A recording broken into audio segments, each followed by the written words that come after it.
សូមជូនរឿងចៅទុយលបងប្រាជ្ញាជាមួយឪពុកនៅក្រោមដើមស្វាយធំមួយដែលផ្ដល់ម្លប់ត្រជាក់ត្រជុំនៅខាងក្រោយផ្ទះស្លឹកចាស់មួយខ្យល់ជំនួសរសៀលបានបាក់មកតិចៗបង្កើតបានជាបរិយាកាសដ៏ស្រស់ស្រាយបំផុតនៅទីនោះគេឃើញបុរសម្នាក់ឈ្មោះឌីដែលជាឪពុកកំពុងដេកលើអង្រឹងយល់ទៅយល់មកទាំងក្តីសុខក្នុងចិត្តប៉ុន្តែក្តីសុខរបស់គាត់មិនបាននៅយូរអង្វែងឡើយនៅពេលដែលកូនប្រុសសម្លប់ចិត្តរបស់គាត់គឺចៃតយបានដាយចូលមកចិត្តជាមួយនឹងទឹកមុខញញឹមបែបមានល្បិចកលយ៉ាងចម្លែកចៃតយជាក្មេងប្រុសម្នាក់ដែលមានខួរក្បាលរហ័សរហួននិងចូលចិត្តលេងសើចឌឺដងដាក់ឪពុកខ្លួនជានិច្ចតាំងពីតូចក្រូចឆ្មាមកថ្ងៃនេះគេមានគម្រោងចង់សាក់លបងចំណេះដឹងនិងភាពឆ្លាតវៃរបស់ឪពុកខ្លួនម្ដងទៀតដើម្បីចង់ដឹងថាអ្នកណាខ្លាំងជាងគេដើរមកឈរក្បែរអង្រឹងរួចក៏ក្អកបញ្ឆោតឲ្យឪពុកបើកភ្នែកមើលខ្លួនលោកឪពុកតើលោកឪពុកជឿទេថាកូនក្មេងចំនួនក្រោយឆ្លាតជាងមនុស្សចាស់ចៅតូចសួរទាំងទឹកមុខប្រងើយហាក់គ្មានរឿងអ្វីកើតឡើងឌីបើកភ្នែកមកខាងសម្លឹងមើលកូនរួចក៏សើចហួចចិត្តជាខ្លាំងណែអាទុយកុំមើលនីតិលេងសើចជាមួយឪពុកអំបិលដែលឪពុកបានស៊ីច្រើនជាងបាយដែលឯងបានញ៉ាំទៅទៀតចំណេះដឹងនិងបទពិសោធន៍របស់មនុស្សចាស់មិនមែនជារឿងដែលឯងអាចមើលងាយបានឡើយណាអប្រកាសចៅតូចមិនបងអងយូក៏តបទៅវិញភ្លាមបើលោកឪពុកមានទំនុកចិត្តយ៉ាងនេះចុះបើយើងមកលេងល្បែងលបងប្រាជ្ញាគ្នាបន្តិចទៅបើកូនចាញ់កូននឹងទៅដងទឹកដាក់ពាងឲ្យពេញប៉ុន្តែបើលោកឪពុកចាញ់លោកឪពុកត្រូវទិញនំឲ្យកូនញ៉ាំរយៈពេល1សប្តាហ៍ពេញតែលោកឪពុកហ៊ានទទួលយកការប្រកួតនេះទេឪពុកឌីក្រោកអង្គុយភ្លាមព្រោះក៏គិតថាវាមិនមែនជាបញ្ហាធំដុំសម្រាប់គាត់ឡើយគាត់ចង់បង្រៀនមេរៀនដល់កូនប្រុសម្នាក់នេះឲ្យស្គាល់ពីតម្លៃនៃភាពចាស់ទុំពិតប្រាកដព្រមតោះចាប់ផ្ដើមមកកុំថាឪពុកឯងអួតឲ្យតែរឿងចំណេះវិជ្ជាឪពុកមិនដែរចាញ់យ៉ាងណាក្នុងភូមិយើងឡើយសូម្បីតែមេភូមិក៏ធឿបចាញ់ឪពុកដែរចៅតយញញឹមខ្ជិបរួចក៏ចាប់ដើមរៀបចំល្បិចរបស់គេភ្លាមគេដឹងថាឪពុករបស់គេជាមនុស្សមានអំនួតបន្តិចបន្តួចលើចំណេះដឹងរបស់ខ្លួនដូច្នេះគេត្រូវប្រើសំណួរដែលមិនធ្លាប់មានក្នុងសិទ្ធិមកសួរការលបងប្រាជ្ញានេះមិនមែនត្រឹមតែជាការវាស់ស្ទង់ចំណេះដឹងទូទៅប៉ុណ្ណោះទេប៉ុន្តែវាជាការសាក់លបងភាពរហ័សរហួននៃខួរក្បាលនិងការបត់បែនតាមកលៈទេសៈនៃជីវិតប្រចាំថ្ងៃសំណួរទី1របស់កូនគឺសាមញ្ញបំផុតចៅតយនិយាយដោយជឿជាក់តើអ្វីទៅដែលដើរដោយជើង4នៅពេលព្រឹកជើង2នៅពេលថ្ងៃត្រង់និងជើង3នៅពេលល្ងាចឪពុកឌីសើចខ្លាំងរហូតដល់ផ្អើលមាន់ដែលកំពុងចឹកចំណែកក្បែរនោះឲ្យហើរកញ្ជ្រោលអាតុយអើយអាតុយសំណួរនេះតាំងពីសម័យដើមមកម្លេះចម្លើយគឺមនុស្សកាលនៅក្មេងវាដោយដៃនិងជើងពេលធំឡើងដើរដោយជើង2ហើយពេលចាស់ទៅប្រើឈើច្រត់មួយទៀតទៅជាជើង3សំណួរបែបកូនក្មេងនេះមិនអាចយកឈ្នះឪពុកបានឡើយចៅតយទះដៃអបអរសាទររួចក៏និយាយបន្តពិតជាត្រឹមត្រូវមែនលោកឪពុកប៉ុន្តែនោះគ្រាន់តែជាការកំដៅសាច់ដុំប៉ុណ្ណោះសំណួរបន្ទាប់នេះទើបជាសំណួរពិតប្រាកដដែលកូនត្រៀមទុកជូនទឹកមុខរបស់ចៅទុយប្រែជាមាត់ចត់ជាងមុនខណៈដែលឪពុកឌីក៏ចាប់ផ្ដើមមានអារម្មណ៍ថាកូនប្រុសរបស់គាត់ប្រហែលជាមានអ្វីដែលអស្ចារ្យជាងការរំពឹងទុករបស់គាត់ទៅទៀតចុះបើកូនសួរថាចៅទីអូសំលេងតើមានសត្វអ្វីមួយយ៉ាងដែលអាចហោះបានខ្ពស់ជាងភ្នំឱរ៉ាល់ប៉ុន្តែមិនអាចហោះបានខ្ពស់ជាងស្មៅសូម្បីតែមួយសរសៃឪពុកឌីធឿមុខងឿងឆ្ងល់គាត់ព្យាយាមគិតយ៉ាងខ្លាំងរហូតដល់ជ្រួញចិញ្ចាមចូលគ្នាភ្នំឱរ៉ាល់ជាភ្នំដែលខ្ពស់បំផុតក្នុងប្រទេសកម្ពុជាចុះមានសត្វអីដែលហោះបានខ្ពស់ជាងភ្នំនោះតែបែរជាមិនអាចហោះខ្ពស់ជាងស្មៅទៅវិញនេះពិតជាសំណួរដែលធ្វើឲ្យគាត់ចាប់ផ្ដើមវិលមុខជាខ្លាំងចៅតយអង្គុយសម្លឹងមើលឪពុកទាំងមោទនភាពរងចាំមើលថាតើឪពុកឌីនឹងឆ្លើយយ៉ាងម្ដេចម្ដេចចំពោះប្រស្នាដ៏ចម្លែកមួយនេះខ្ចៅជំនួរបន្តបក់មកកាន់តែត្រជាក់ប៉ុន្តែបរិយាកាសរវាងឪពុកនិងកូនកាន់តែក្តៅគគុកឡើងជាលំដាប់ឪពុកឌីបន្តអង្អែលចង្ការរបស់គាត់យឺតភ្នែកសម្លឹងទៅលើមេឃដែលកំពុងប្រែពណ៌នាពេលព្រលប់ហាក់ដូចជាកំពុងដេញដោលរកចម្លើយក្នុងពពកដ៏សែនឆ្ងាយគាត់រអ៊ូតិចម្នាក់ឯងថាភ្នំឱរ៉ាល់វាខ្ពស់ណាស់ប្រហែលជាជិត2000ម៉ែត្រ ចុះសัตว์អីទៅដែលហោះបានក្បោជាងវាទៅទៀតគង់ប្រាប់ថាជាយន្តហោះឲ្យសោះណាអតយបើជាយន្តហោះវាមិនមែនហោះទៀបជាងស្មៃសូម្បីតែមួយសរសៃឯណា ចៅទួយទប់សំណាលសឹងមិនជាប់គេក្រវីក្បាលតិចតិចរួចតបទៅវិញដោយសំឡេងឌឺដងថា មិនមែនយន្តហោះទេពុកគិតឲ្យច្បាស់មើលពុកធ្លាប់អួតថាពុកជាអ្នកចេះដឹងពេញភូមិគ្រាន់តែប្រស្នាប៉ុណ្ណឹងពុកគិតមិនចេញមែនចាំមើលក្មេងៗក្នុងភូមិច្បាស់ជាសោយពុកស្លាប់មិនខានបើដឹងថាពុកចាញ់ប្រាជ្ញាកូនឯងនោះ ឪពុកឌីចាប់ផ្ដើមបែកញើសត្រជាក់តាមជង្គរៀមដៃទោះបីជាខ្យល់ពេលល្ងាចបុកមកត្រជាក់យ៉ាងណាក៏ដោយគាត់សាក់លបងឆ្លើយម្ដងទៀតទាំងមិនសូវមានទំនុកចិត្ត ចុះជាសត្វអណ្ដើកមែនទេទេអណ្ដើកហោះមិនកើតផងឬក៏ជាផ្សែងបារីផ្សែងហោះខ្ពស់មែនតែវាក៏ខ្ពស់ជាងស្មៅដែរឬមួយក៏ជាមូអូសំបីតែមូក៏វាហោះខ្ពស់ជាងស្មៅដែរអាតយអើយ គាត់ព្យាយាមរកលេសផ្សេងៗដើម្បីបង្វែរដានប៉ុន្តែក្រសាភ្នែកដ៏មុតស្រួតរបស់ចៅតុយហាក់ដូចជាដឹងមុនជានិច្ចធ្វើឲ្យគាត់កាន់តែតឹងតែងក្នុងចិត្តចៅតុយឃើញឪពុកគិតដល់ថ្នាក់ជ្រួញចិញ្ចាមស្ទើរតែជាប់គ្នាគេក៏សម្រេចចិត្តទម្លាចម្លើយឲ្យឪពុកបានធូរទ្រូងដើម្បីបន្តល្បែងបន្តគេឆ្លើយទាំងញញឹមបិទមាត់មិនចិត្តថា ចម្លើយនោះគឺសัตว์អ្វីក៏បានដែរពុកឲ្យតែវាចេះហោះ ឪពុកឌីស្រឡាំងកាំងសម្លឹងមុខកូនទាំងហួចិត្តរួចសួរដោយងឿងឆ្ងល់ថា មិនក៏សัตว์អ្វីក៏បានឯងចង់លេងសើចនឹងពុកមែនទេអាតយពុកសួរពីសัตว์ចម្លែកឯងបែរជាឆ្លើយថាសัตว์អ្វីក៏បានទៅវិញ ចៅទួយឆ្លើយបកសាយភ្លាមថាគឺដោយសារតែភ្នំអូរ៉ាល់វាមិនដែលចេះហោះឯណាពុកឲ្យតែសត្វដែលចេះហោះទោះវាហោះបានតែមួយចំអាបក៏វាខ្ពស់ជាងភ្នំអូរ៉ាល់ដែរព្រោះភ្នំវានៅស្ងៀមលើដីចំណែកឯមូលហេតុដែលវាមិនអាចហោះបានខ្ពស់ជាងស្មៅគឺដោយសារតែសត្វនោះងាប់បាត់ទៅហើយពេលវាងាប់វានៅលើដីក្រោមស្មៅនឹងឯង លឺចម្លើយនេះហើយឪពុកឌីស្ទុះក្រោកឈររួចផ្ទុះសំណាចក៏អាក់ក្អាយទាំងមិនអស់ចិត្តគាត់ក្រវីក្បាលហ៊ូសថ្លែងរួចនិយាយថា អាយ៉ាអាទុយឯងពិតជាពូកែខាងបំបែកប្រស្នាមែនអាលបែងពីកសំដីនេះឯងពិតជាមិនធម្មតាទេប៉ុន្តែកុំអាល់អពេកកូនឯងទើបតែឈ្នះពុកមួយក្តារប៉ុណ្ណោះ ឪពុកឌីចាប់ដើមរៀបចំខ្លួនដើម្បីសងសឹកវិញម្ដងគាត់ដើរទៅអង្គុយលើគ្រែឫស្សីក្បែរនោះរួចហៅចៃតុយឲ្យមកចិត្ត ឥឡូវដល់វេនពុកសួរឯងវិញម្ដងបើឯងឆ្លើយមិនរួចទេឯងត្រូវតែដងទឹកដាក់ពីងក្រោយផ្ទះឲ្យពេញសម្រាប់ពុកងួតពេលល្ងាចនេះ ចៅតុយងោកក្បាលយល់ព្រមទាំងជឿជាក់លើខ្លួនឯងបំផុតឪពុកឌីបន្តនិយាយទាំងមុខមាំក្នុងបំណងចង់ផ្ចាញ់កូនប្រុស សំណួររបស់ពុកគឺតើអ្វីទៅដែលមានជើង4នៅពេលព្រឹកមានជើង2នៅពេលថ្ងៃនិងមានជើង3នៅពេលល្ងាច ចៅតុយឮសំណួរនេះហើយគេញញឹមចុងមាត់ព្រោះនេះជាប្រស្នាបុរាណដែលគេធ្លាប់ឮតាំងពីតូចមកម្ល៉េះប៉ុន្តែឪពុកឌីបន្ថែមលក្ខខណ្ឌភ្លាមថា កុំឲ្យញញឹមនេះជាសំណួរក្មេងៗទេប៉ុន្តែពួកចង់សួរថាបើជើង3នៅពេលល្ងាចនោះបាក់មួយតើវានឹងទៅជាយ៉ាងណាវិញ នេះគឺជាការកែច្នៃប្រស្នាចាស់ឲ្យទៅជាថ្មីដែលធ្វើឲ្យចៅតុយចាប់ផ្ដើមគិតគូរជាថ្មីម្ដងទៀតគេមិននឹកស្មានថាឪពុកមានល្បិចបែបនេះឡើយបរិយាកាសដែលធ្លាប់តែមានភាពតានតឹងក៏ប្រែមកជាមានភាពសប្បាយរីករាយនិងពោរពេញទៅដោយការប្រើប្រាស់ខួរក្បាលរវាងឪពុកនិងកូនអ្នកភូមិដែលដើរកាត់តាមនោះក៏ឈប់ឈរអឺតមើលខ្លះក៏លួចសើចនឹងការជជែកដេញដោលគ្នាមិនចេះចប់មិនចេះហើយរបស់គ្រួសារនេះឌីសម្លឹងមើលកូនប្រុសដោយក្តីស្រឡាញ់បើទោះបីជាចង់ឈ្នះកូនក្នុងល្បែងប្រាជ្ញនេះក៏ដោយក៏គាត់មានមោទនភាពដែលកូនប្រុសរបស់គាត់មានភាពឆ្លាតវៃនិងរហ័សរហួនបែបនេះចៅតុយនៅតែរក្សាមុខមាំគេកំពុងតែវិភាគរកល្បិចក្នុងសំណួរថ្មីរបស់ឪពុកគេដឹងថាឪពុកឌីច្បាស់ជាមិនសួរសំណួរធម្មតាឲ្យគេឆ្លើយស្រួលៗនោះទេគេចាប់ផ្ដើមដើរចុះឡើងក្បែរគំនរចំដាំងរួចងើបមុខសួរឪពុកវិញថា ចុះពុកអើយបើជើងដៃបាក់នោះជាជើងឈើតើវាគិតយ៉ាងម៉េចដែរ ឪពុកឌីស្រឡាំងកាំងនឹងសំណួរត្រឡប់របស់កូនរួចគាត់ក៏ចាប់ផ្ដើមភ័យខ្លួនម្ដងទៀតឪពុកឌីស្រឡាំងកាំងនឹងសំណួរត្រឡប់របស់កូនរួចគាត់ក៏ចាប់ផ្ដើមភ័យខ្លួនម្ដងទៀតគាត់លើកដៃអេះក្បាលហាក់ដូចជាមានចៃរ៉ាប៉នមកជុំគ្នារមាស់ក្នុងពេលតែមួយ ជើងឈឺអីក៏ចេះគិតដែរអាតុយ វាឈឺនឹង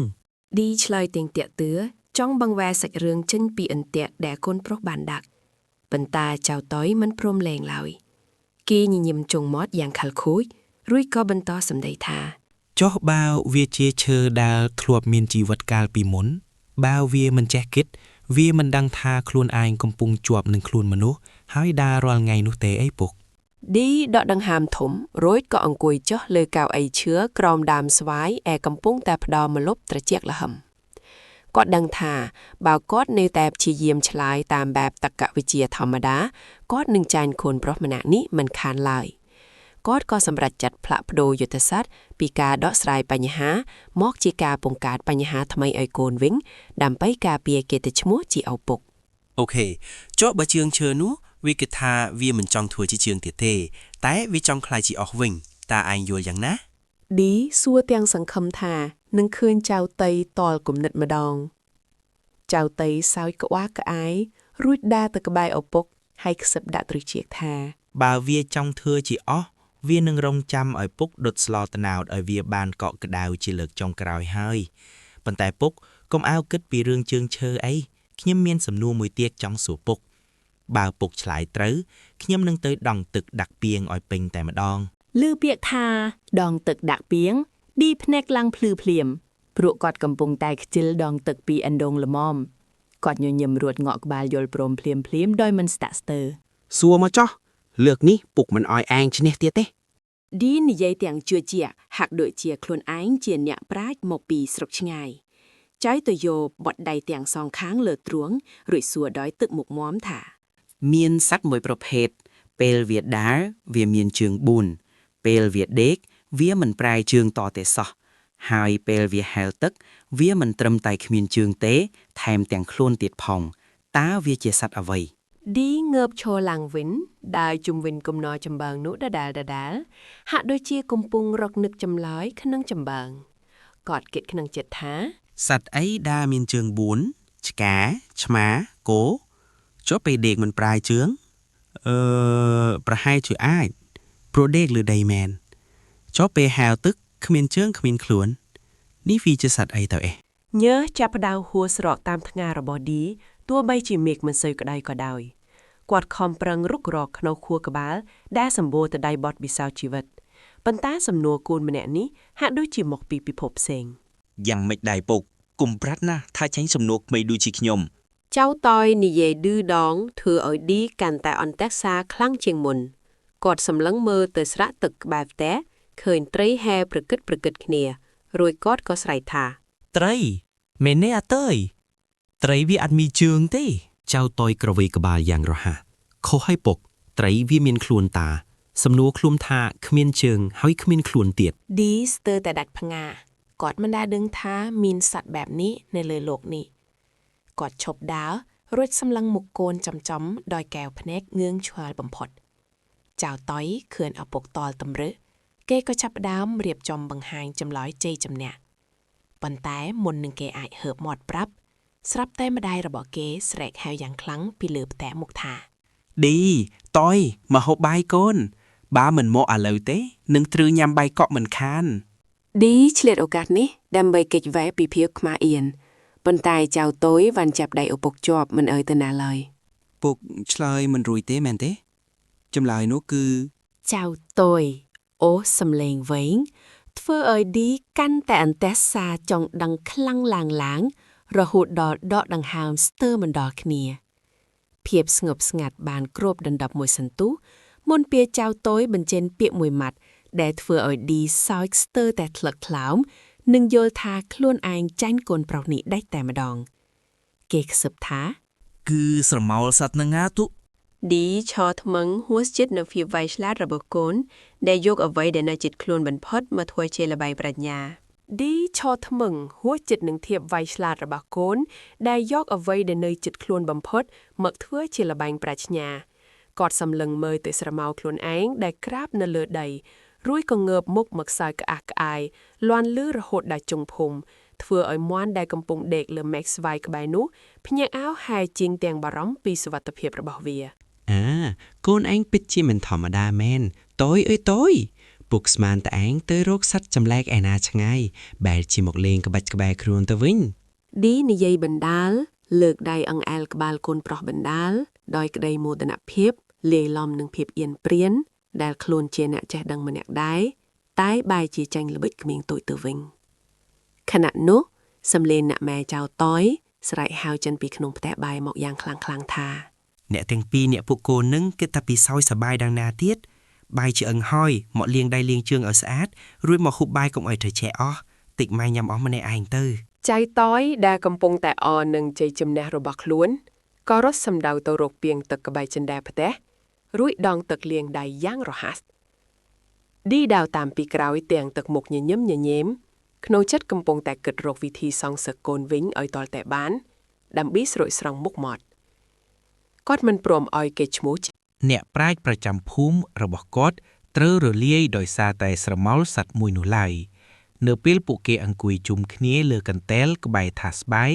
ដែលមានសម្លម្ជូរគ្រឿងត្រីឆ្ដោនិងត្រីងៀតអាំងឈ្ងុយឈ្ងប់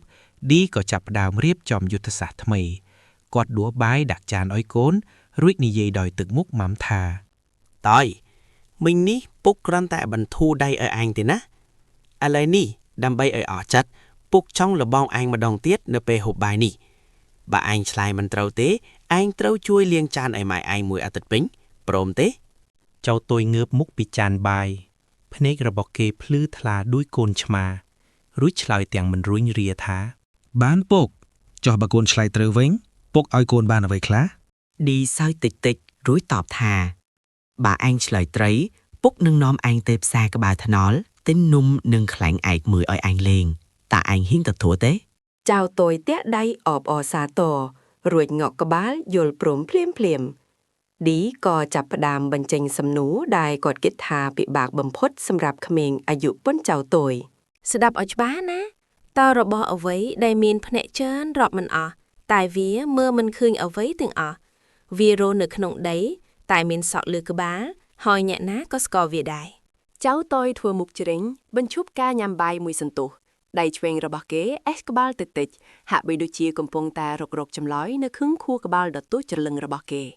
អ្នកម៉ាយដែលអង្គុយនៅក្បាលនោះក៏ចាប់ផ្ដើមអន្ទះសារចង់ដឹងដែរព្រោះសម្បីតែគាត់ក៏គិតមិនចេញថាជាអ្វីដែរឌីសម្លឹងមើលកូនដោយមោទនភាពក្នុងចិត្តគិតថា លើកនេះឯងដឹងតែលាងចានឯតុយអើយចម្លើយនេះសូម្បីតែអ្នកចេះដឹងក្នុងវត្តក៏ប្រហែលជាត្រូវចំណាយពេលគិតដែរ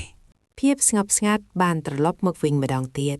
លាយឡំនឹងសំឡេងសត្វចង្រិតយំតិចៗនៅក្រោមផ្ទះផ្ទុយពីភាពអ៊ូអរក្រឹងចិត្តរបស់ឌីប៉ុន្តែស្រាប់តែចៅតយញញឹមយ៉ាងស្រស់រួចក៏លើកម្រាមដៃចង្អុលទៅរកកន្ត្រកបន្លែដែលដាក់នៅក្បែរម៉ែរួចនិយាយដោយសំឡេងច្បាស់ៗថា ពុកចង់បញ្ឆោតកូនមែនទេចម្លើយនោះគឺម្នះនឹងឯងវាមានភ្នែកច្រើនតែមើលមិនឃើញហើយវាមានស្លឹកលើក្បាលដូចសក់អញ្ចឹង ឌីស្ទ័រកាច់ឆ្លក់បាយនៅពេលឮចម្លើយដ៏ត្រឹមត្រូវភ្លាមៗបែបនេះគាត់មិននឹកស្មានថាកូនប្រុសរបស់គាត់អាចមើលឃើញរបស់ដែលនៅចំពោះមុខហើយយកមកដោះស្រាយប្រស្នាដ៏ស្មុគស្មាញរបស់គាត់បានលឿនយ៉ាងនេះសោះម៉ែចៅតូចសោចក្អាកក្អាយរួចនិយាយបង្អាប់ឌីថា បងឌីអើយបងឌីបងឯងចាញ់កូនដាច់ទៀតហើយរកខ្លែងអាយឲ្យកូនឲ្យហើយទៅ បានត្រឹមតែអង្គុយធ្វើមុខស្ងួតហួសចិត្តនឹងភាពវាយឆ្លាតរបស់ចៅតុយដែលកាន់តែធ្វើឲ្យគាត់យល់ថាថ្ងៃនេះគាត់ពិតជាជួបគូប្រកួតដ៏ខ្លាំងម្នាក់ដែលជាសាច់ឈាមរបស់គាត់ផ្ទាល់តែម្ដងភាពសប្បាយរីករាយក្នុងគ្រួសារតូចនេះបានធ្វើឲ្យរាត្រីនោះคล้ายជាការចងចាំដ៏អស្ចារ្យបំផុតសម្រាប់អ្នកភូមិដែលដើរកាត់ផ្ទះពួកគេពន្លឺព្រះច័ន្ទនាគ្រីនោះបានសន្សឹមរលត់ទៅជំនួសដោយពន្លឺព្រះអាទិត្យនាព្រឹកព្រលឹមដែលជះមកលើដំបូលផ្ទះស្លឹករបស់គ្រួសារឌីហាក់ចង់ដាស់តឿនឲ្យម្ចាស់ផ្ទះភ្ញាក់ពីដំណេកដើម្បីមកបន្តការជជែកដេញដោលគ្នាកាលពីយប់មិញដោយតាមការសន្យាឌីបានក្រោកពីព្រលឹមដើម្បីទៅកាប់រស៊ីផ្អែមមុខធ្វើខ្លែងឯកឲ្យកូនប្រក់តាមពាក្យសន្យាដែលគាត់បានចេញប្រាជ្ញាកូនគាត់អង្គុយនៅក្រោមផ្ទះដៃកាន់កាំបិតបន្ទោះឫស្សីយ៉ាងស្ទាត់ជំនាញប៉ុន្តែក្នុងចិត្តនៅតែមិនអស់ចិត្តនឹងរឿងចាញ់ប្រាជ្ញាកូនកាលពីយប់មិញសោះឌីព្យាយាមរិះរកល្បិចថ្មីដើម្បីសាកល្បងចៅតយជាថ្មីម្ដងទៀតដើម្បីស្រោចស្រង់មុខមាត់ជាឪពុកដែលធ្លាប់តែជាអ្នកមានចំណេះដឹងក្នុងភូមិមកវិញ ចៅតយដើរចុះពីលើផ្ទះទាំងភ្នែកស្លក់ៗបន្តិចព្រោះរំភើបចាត់ពេកដេកមិនសូវលក់ដោយសារគិតតែពីរឿងខ្លែងឯកប៉ុន្តែពេលឃើញឪពុកកំពុងរៀបចំចាំងបន្តឫស្សីគេក៏ប្រែជាស្រស់ស្រាយភ្លាមៗតែម្ដងគេដើរចូលមកជិតរួចអង្គុយចុះក្បែរឪពុកទាំងញញឹមបិទមាត់មិនចិត្ត ពុកកុំភ្លេចណាខ្លែងឯកខ្ញុំត្រូវតែមានសម្លេងឮខ្លាំងជាងគេក្នុងភូមិបើមិនចឹងទេមិនមែនជាខ្លែងរបស់ចៅតយដែលឈ្នះពុកនោះទេ ឌីងងើបមុខមើលកូនរួចញញឹមបែបមានល្បិចក្នុងចិត្តថាលើកនេះច្បាស់ជាឈ្នះមិនខាន ចង់បានខ្លែងឮខ្លាំងវាមិនពិបាកទេកូនប៉ុន្តែមុននឹងពុកចាប់ផ្ដើមដំឡើងឯងត្រូវឆ្លើយសំណួរពុកមួយសិនបើឯងឆ្លើយត្រូវពុកនឹងធ្វើឲ្យខ្លែងនេះឲ្យឮរំពងដោះកំពូលភ្នំប៉ុន្តែបើឆ្លើយខុសឯងត្រូវតែរែកទឹកដាក់ពាងឲ្យពេញជំនួសម៉ែឯងពេញមួយអាទិត្យ បងឌីនេះមិនអស់ចិត្តទៀតមែនទេប្រយ័ត្នតែរែកទឹកខ្លួនឯងទៅចុះខ្ញុំមិនជួយទេណា ម៉ាចៅតយដែលកំពុងបៅសម្រាមស្លឹកដូងនៅក្បែរនោះឮហើយក៏សើចក្អាកក្អាយឌីមិនបានខ្វល់នឹងសម្ដីភរិយាឡើយគាត់ចាប់ផ្ដើមដាក់ប្រស្នាថ្មីយ៉ាងជឿជាក់ថា តយអញមើលទៅឫស្សីដែលពុកកំពុងកាន់នេះចោះពុកចង់ដឹងថាតើរបស់អ្វីខ្លះដែលមានជើង2ដើរទៅមុខមិនរួចប៉ុន្តែបើមានជើង3បែរជាអាចរត់បានលឿនដូចខ្យល់ហើយបើកាលណាវាគ្មានជើងសោះវានៅតែអាចហោះបានទៅវិញ ដេសយតិចតិចព្រោះគិតថាប្រស្នានេះមានភាពស្មុគស្មាញផ្នែកតក្កវិជ្ជាដែលក្មេងដូចតយពិបាកនឹងយល់ចៅតយអែកក្បាលបន្តិចភ្នែកសម្លឹងមើលទៅស៊ុំខ្លែងដែលឪពុកកំពុងដំឡើងរួចក្រឡេកមើលទៅចង្ក្រានបាយរបស់ម៉ែគេដើរជុំវិញឪពុកពីរជុំរួចឆ្លើយទាំងទឹកមុខជឿជាក់ ពុកអើយពុកប្រស្នានេះស្រួលពេកហើយរបស់ដែលមានជើង2ដើរមិនរួចគឺស៊ុំខ្លែងដែលពុកមិនទាន់ដាក់កន្ទុយនឹងឯងព្រោះវាគ្រាន់តែជាបន្តោះឫស្សីពីរដើមខ្វែងគ្នាវាមិនអាចហោះឬដើរទៅណាបានឡើយចំណែករបស់មានជើង3រត់បានលឿនដូចខ្យល់គឺចង្ក្រានជើងដេកដែលម៉ែកំពុងដុតស្លក់ក្បែរនោះឯងព្រោះផ្សែងវាហាលឿនណាស់គ្មានអ្នកណាដេញតាន់ទេប៉ុន្តែបើនិយាយពីរបស់ដែលគ្មានជើងសោះតែអាចហោះបានគឺពិតជាខ្លែងឯករបស់ពុកដែលរៀបនឹងធ្វើរួចនេះហើយព្រោះវាគ្មានជើងទេមានតែស្លាបនិងកន្ទុយដែលហោះហើរតាមខ្យល់បានយ៉ាងខ្ពស់ ឌីស្ទ័រតែធ្លាក់កំបិតពីដៃព្រោះចៅតើយយករបស់នៅជុំវិញខ្លួនមកបកស្រាយបានយ៉ាងសមហេតុផលបំផុតគាត់ព្យាយាមរកល្បិចបន្តទៀតទាំងមិនអស់ចិត្ត ចៅតយសើចក្អាកក្អាយរួចឆ្លើយភ្លាមជឿទៅពុកគឺខ្លែងដែលពុកធ្វើមិនទាន់រួចហើយពុកខឹងគ្រឿងពេកក៏ក្រវែងវាចោលមកលើដីនឹងអីវានឹងហក់វីវីវធ្លាក់មកក្រោមភ្លាម ចុះបើពុកប្រាប់ថាខ្លែងនេះគ្មានស្លាបតែវាហោះបានតើឯងជឿទេ សំឡេងសើចរបស់ពីរញាតិឪពុកកូនបានបន្លឺឡើងពេញបរិវេណផ្ទះឌីកាន់តែខ្នាញ់នឹងភាពវៃឆ្លាតរបស់កូនហើយគាត់ដឹងច្បាស់ថាការធ្វើខ្លែងលើកនេះមិនមែនគ្រាន់តែជាការធ្វើឲ្យកូនលេងធម្មតាទេតែវាជាការវាស់ស្ទង់សមត្ថភាពរវាងឪពុកនិងកូនប្រុសដែលមានខួរក្បាលអស្ចារ្យម្នាក់នេះខណៈដែលឌីកំពុងតែឈូសឫស្សីយ៉ាងផ្ចិតផ្ចាំងចៅតុយបានចាប់ផ្ដើមយកក្រដាសប្រេមកលាបកៅរួចនិយាយបង្អាប់ឪពុកថាមថាន់ ពុកបើពុកធ្វើខ្លែងមិនលឺខ្ញុំនឹងយកវាទៅបដូរយកនំលោកតាខៀវនៅក្បាលភូមិបាត់ហើយ ឌីសោយហួសចិត្តរួចគិតក្នុងចិត្តថាចាំមើលចុះចៅតយឯកដែលពុកនឹងដាក់គ្នានឹងធ្វើឲ្យឯងភ្ញាក់ផ្អើលមិនខានការជជែកគ្នាដែលពោពេញដោយភាពរីករាយនិងភាពវៃឆ្លាតនេះបានធ្វើឲ្យការងារធ្វើខ្លែងដែលធ្លាប់តែធុញទ្រាន់คล้ายជាការកំសាន្តដ៏មានន័យបំផុតសម្រាប់ពួកគេទាំងពីរឌីចាប់ផ្ដើមយកខ្សែធ្នូមកចងភ្ជាប់នឹងឯកខ្លែងដោយសង្ឃឹមថាការសាកល្បងបន្ទាប់នឹងអាចផ្ដួនកូនប្រុសក្បាលខូចម្នាក់នេះបានដោយមិនដឹងថាចៅតយកំពុងត្រៀមល្បិចថ្មីទុកចាំតបតរួចជាស្រេចទៅហើយភាពស្និទ្ធស្នាលរវាងឪពុកនិងកូននៅក្នុងព្រឹកព្រលឹមនេះបានបង្កើតជាបរិយាកាសកក់ក្ដៅបំផុតក្នុងភូមិឈរពិនិត្យមើលខ្លែងឯកដ៏ធំសម្បើមរបស់ខ្លួនដោយក្តីមោទនភាពបំផុតមុននឹងងាកមកមើលមុខចៅតយដែលកំពុងអង្គុយចាំមើលក្បាច់បន្តរបស់ឪពុកបន្តពីចងខ្សែធ្នូនិងរៀបចំក្បាលឯកយ៉ាងម៉ត់ចត់រួចរាល់ឌីក៏សម្រេចចាត់បបួលចៅតយធ្វើដំណើរឆ្ពោះទៅកាន់វាលស្រែធំល្វឹងល្វើយនៅខាងក្រោយភូមិខ្យល់ជំនួផ្លេព្រឹកបក់មករវិរវិហាក់ដូចជាដឹងចាត់អ្នកទាំងពីរថាចង់មកលេងល្បែងបញ្ហក់ខ្លែងលបងប្រាជ្ញានេះអញ្ចឹងនៅតាមផ្លូវដើរឌីមិនទុកឲ្យមាត់នៅទំនេរឡើយក៏ចាប់ផ្ដើមរៀបចំអន្ទាក់ពាក្យសម្ដីថ្មីដើម្បីសាកចិត្តកូនប្រុសថាតយអើយតយឯងមើលខ្លែងក្នុងដៃពុកចោះ វាមានរូបរាងសង្ហាហើយឯករបស់វាក៏ត្រូវពុកសម្រិតសម្រាំងបំផុតដែរប៉ុន្តែពុកចង់សួរឯងបន្តិចថាបើខ្លែងនេះហោះឡើងទៅដល់លើមេឃហើយឯកវាពន្លឺសំឡេងយ៉ាងពីរោះតើឯងយល់ថាសំឡេងនោះវាច្រៀងសរសើរអ្នកណាជាងគេរវាងពុកដែលជាអ្នកถือវានិងឯងដែលជាអ្នកជួយកាន់ខ្សែ ឌីសួរដោយក្តីរំពេញថាចៅទួយច្បាស់ជាឆ្លើយបែបក្មេងខ្ចីឬក៏មិនអាចរកណីមកពន្យល់ពូសំឡេងខ្ជុលបានឡើយណៃនេះគឺជាឱកាសមាសសម្រាប់គាត់ដើម្បីអប់រំកូនចៅទួយញញឹមស្រស់រួចឆ្លើយតបដោយមិនបាត់គិតយូរថា ពុកអើយសំណួរបែបនេះងាយដូចបោះជែកអីចឹងតាមពិតទៅសំឡេងឯកវាមិនបានសរសើរពុកឬសរសើរកូនឡើយវាកំពុងតែធ្ងរប្រាប់ពុកថាក្បាលឯកដែលពុកឯកខំចងមកនេះវាធ្ងន់ពេកហើយបើមិនប្រយ័ត្នទេវានឹងទាញខ្លែងឲ្យធ្លាក់ផ្កាប់មុខចូលក្នុងភុកជាមិនខាន ឌីលឺហើយក៏ក្រវីក្បាលហួសចិត្តនឹងការឆ្លើយតបបែបបញ្ឆិតបញ្ឈៀងរបស់កូនប្រុសប៉ុន្តែក៏នៅតែមានទំនុកចិត្តលើស្នាដៃខ្លួនឯងយ៉ាងខ្លាំងនៅពេលមកដល់វាលស្រែឌីចាប់ផ្ដើមរត់បញ្ឆោះខ្លែងយ៉ាងស្វាហាប់ចំណែកចៃតយក៏ជួយលែងខ្លែងបន្តិចម្ដងតាមបច្ចេកទេស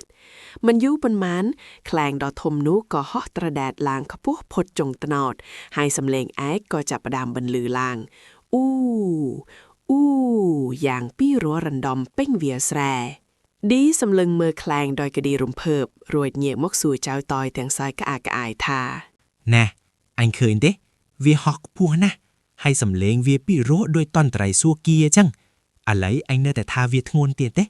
ចៅតយមិនតបភ្លាមឡើយផ្ទុយទៅវិញគេធ្វើជាដៅជំវិញឪពុករួចអោនពិនិត្យមើលដីយ៉ាងយកចិត្តទុកដាក់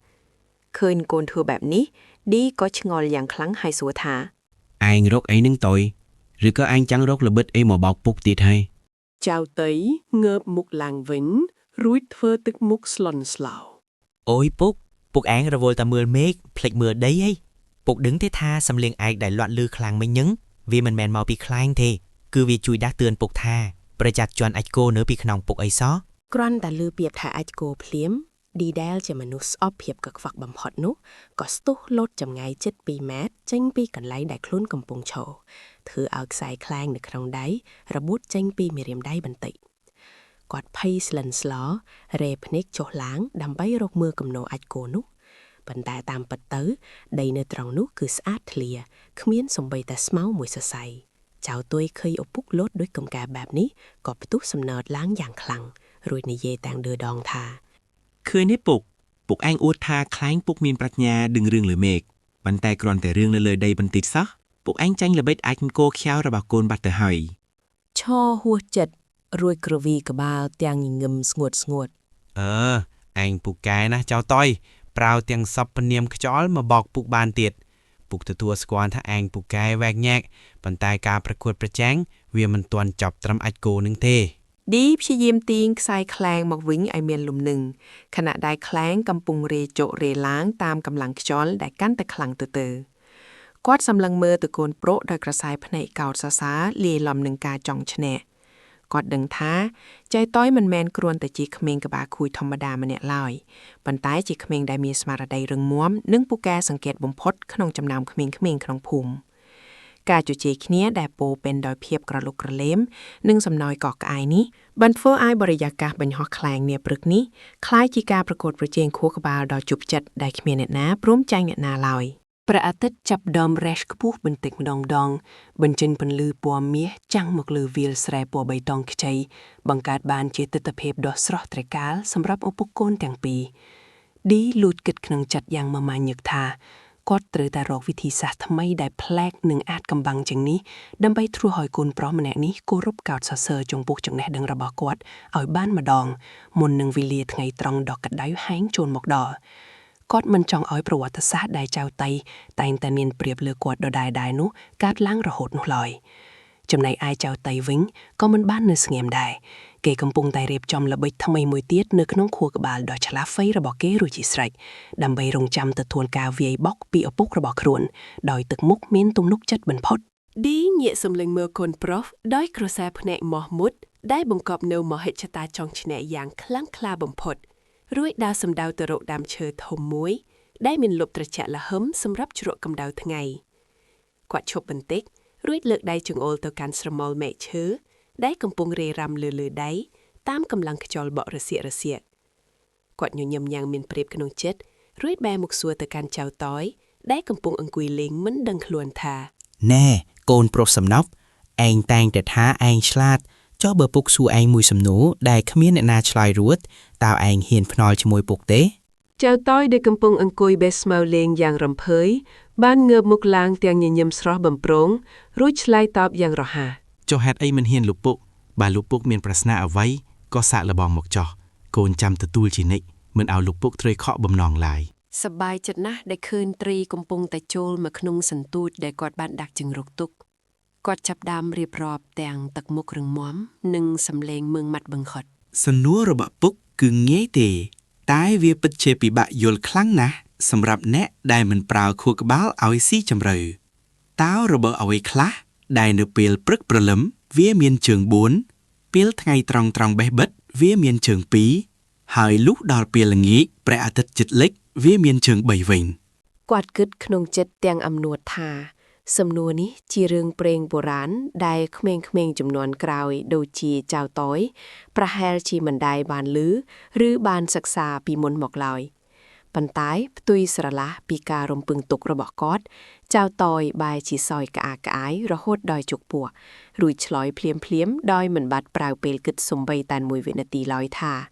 លោកពុកអើយសំណួរនេះវាចាស់ហួសសម័យកាលទៅហើយចម្លើយពិតប្រាកដគឺមនុស្សនឹងឯង